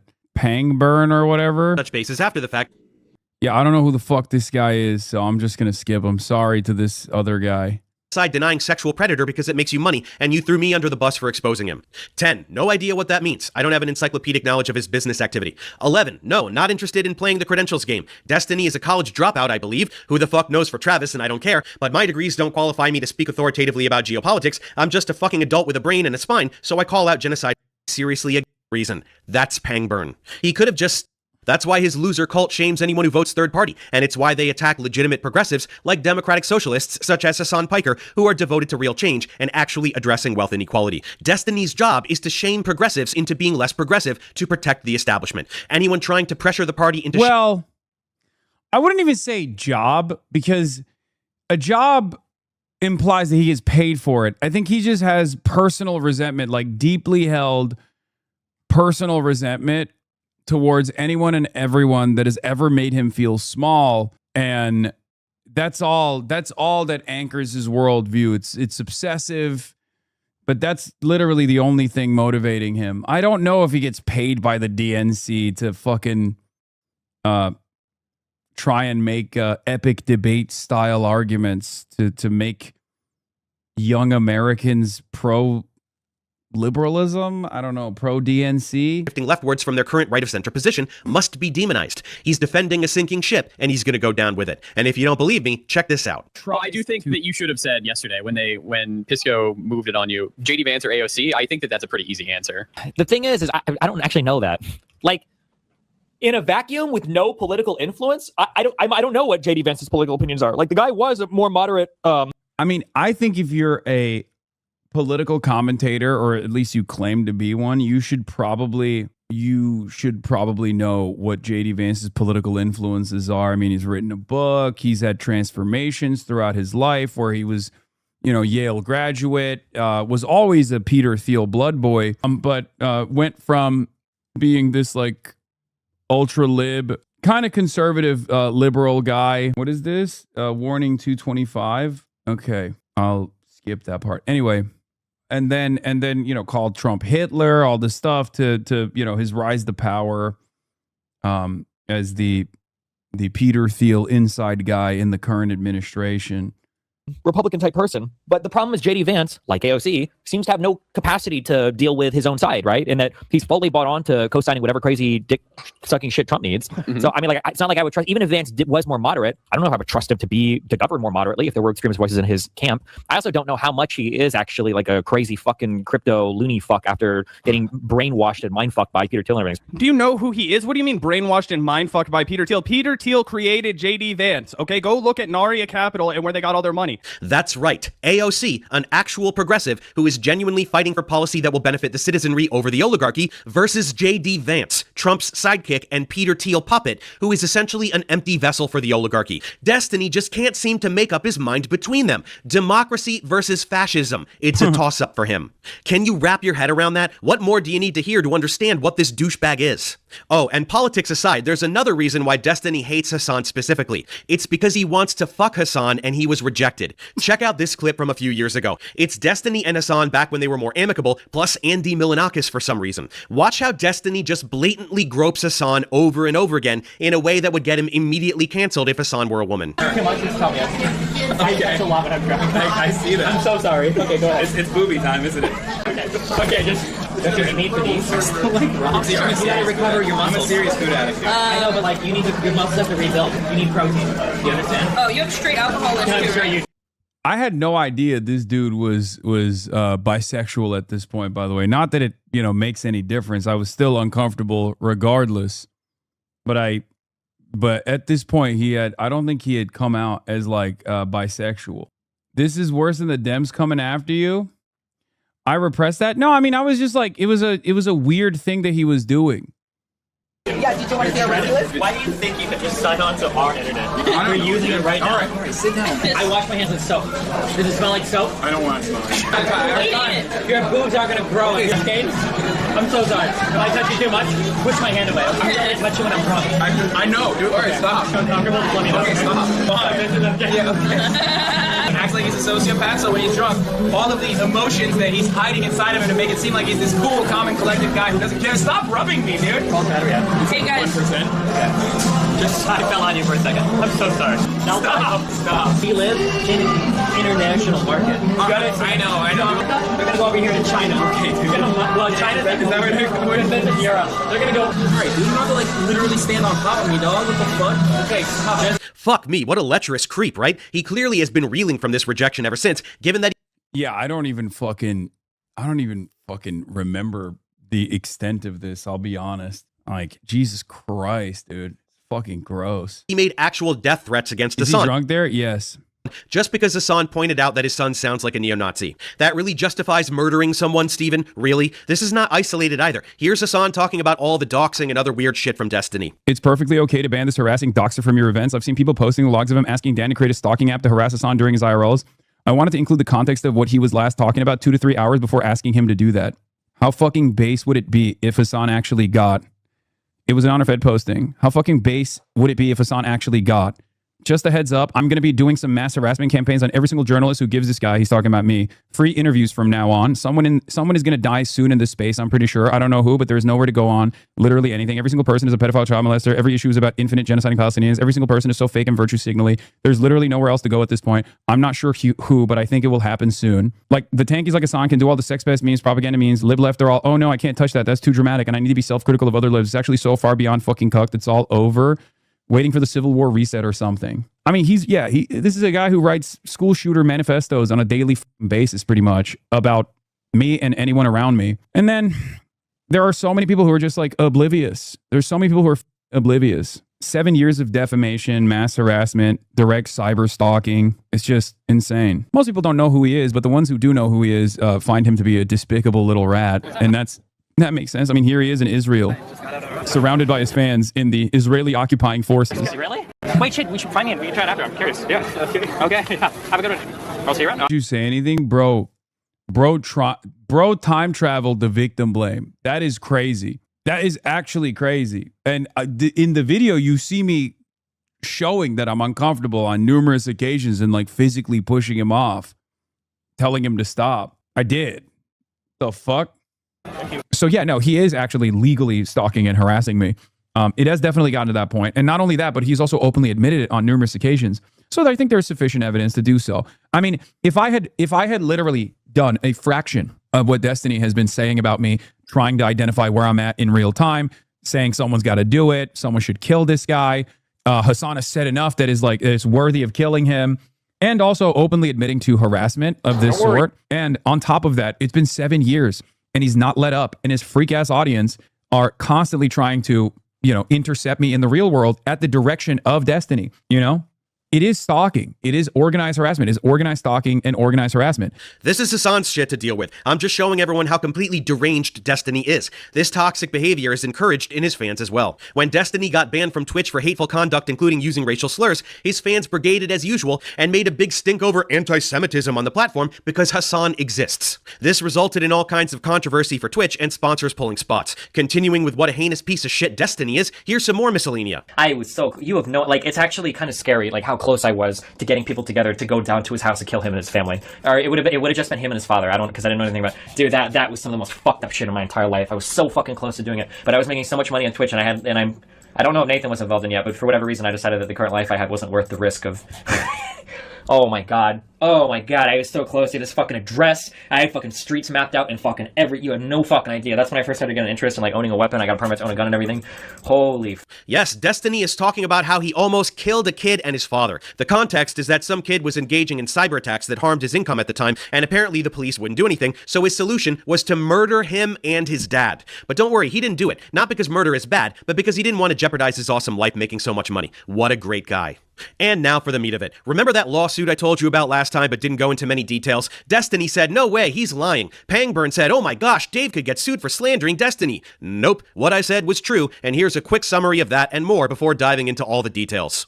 Destiny was caught sending non-consensually recorded pornographic material to a 17-year-old and receiving pornographic material from her as well. This qualifies as CSAM, or child sexual abuse material. He also shared that CSAM with his friends in a private Discord in order to find the minor he was soliciting. He tried repeatedly to fly her out to be with him, despite making no attempt to confirm she wasn't underage.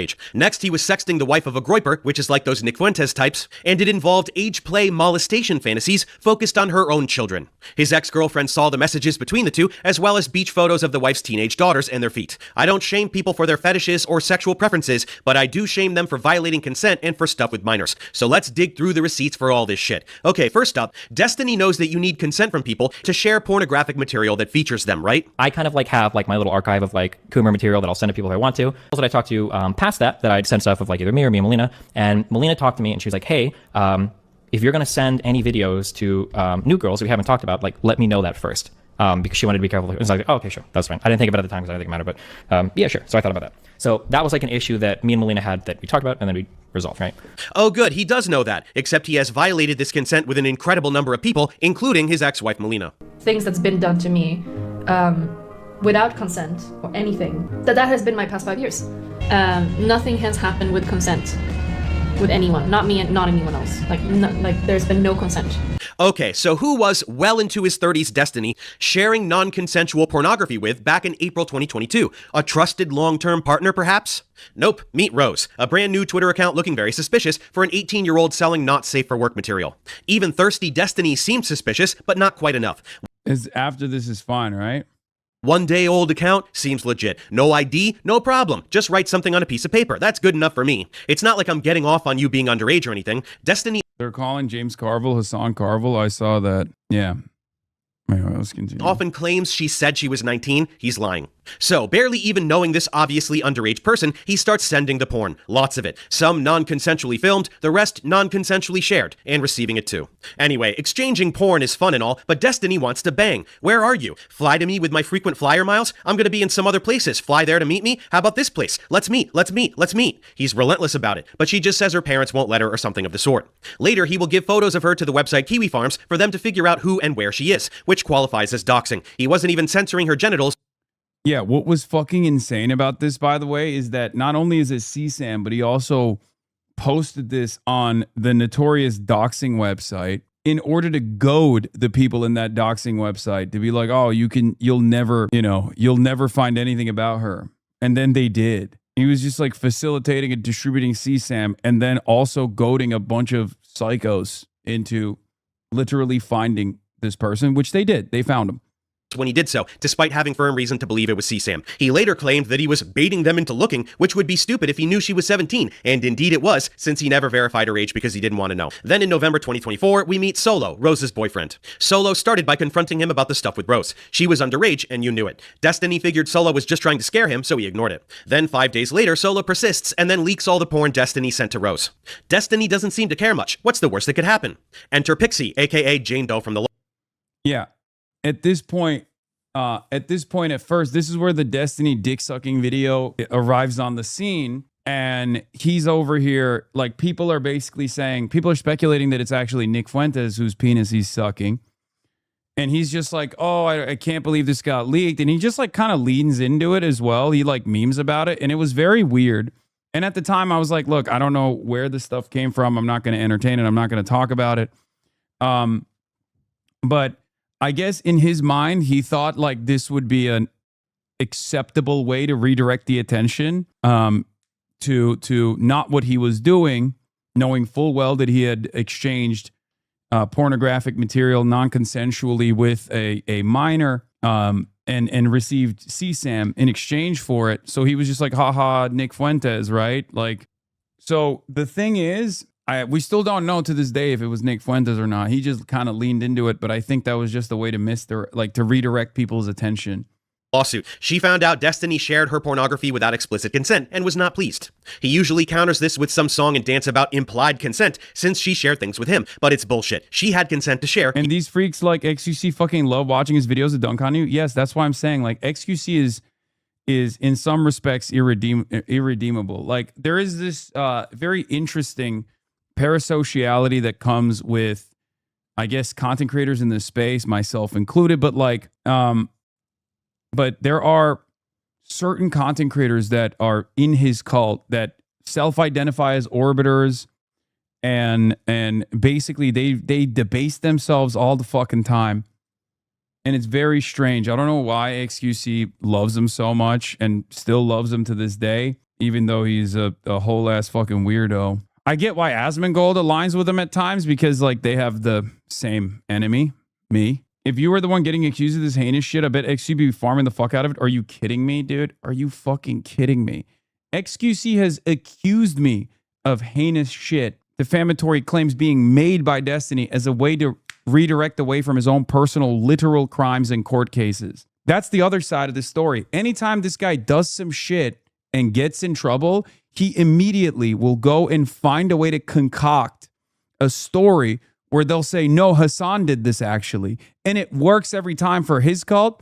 And it gets elevated by all of these other additional communities who fucking despise me for political differences or despise me because I called them out for fucking gambling.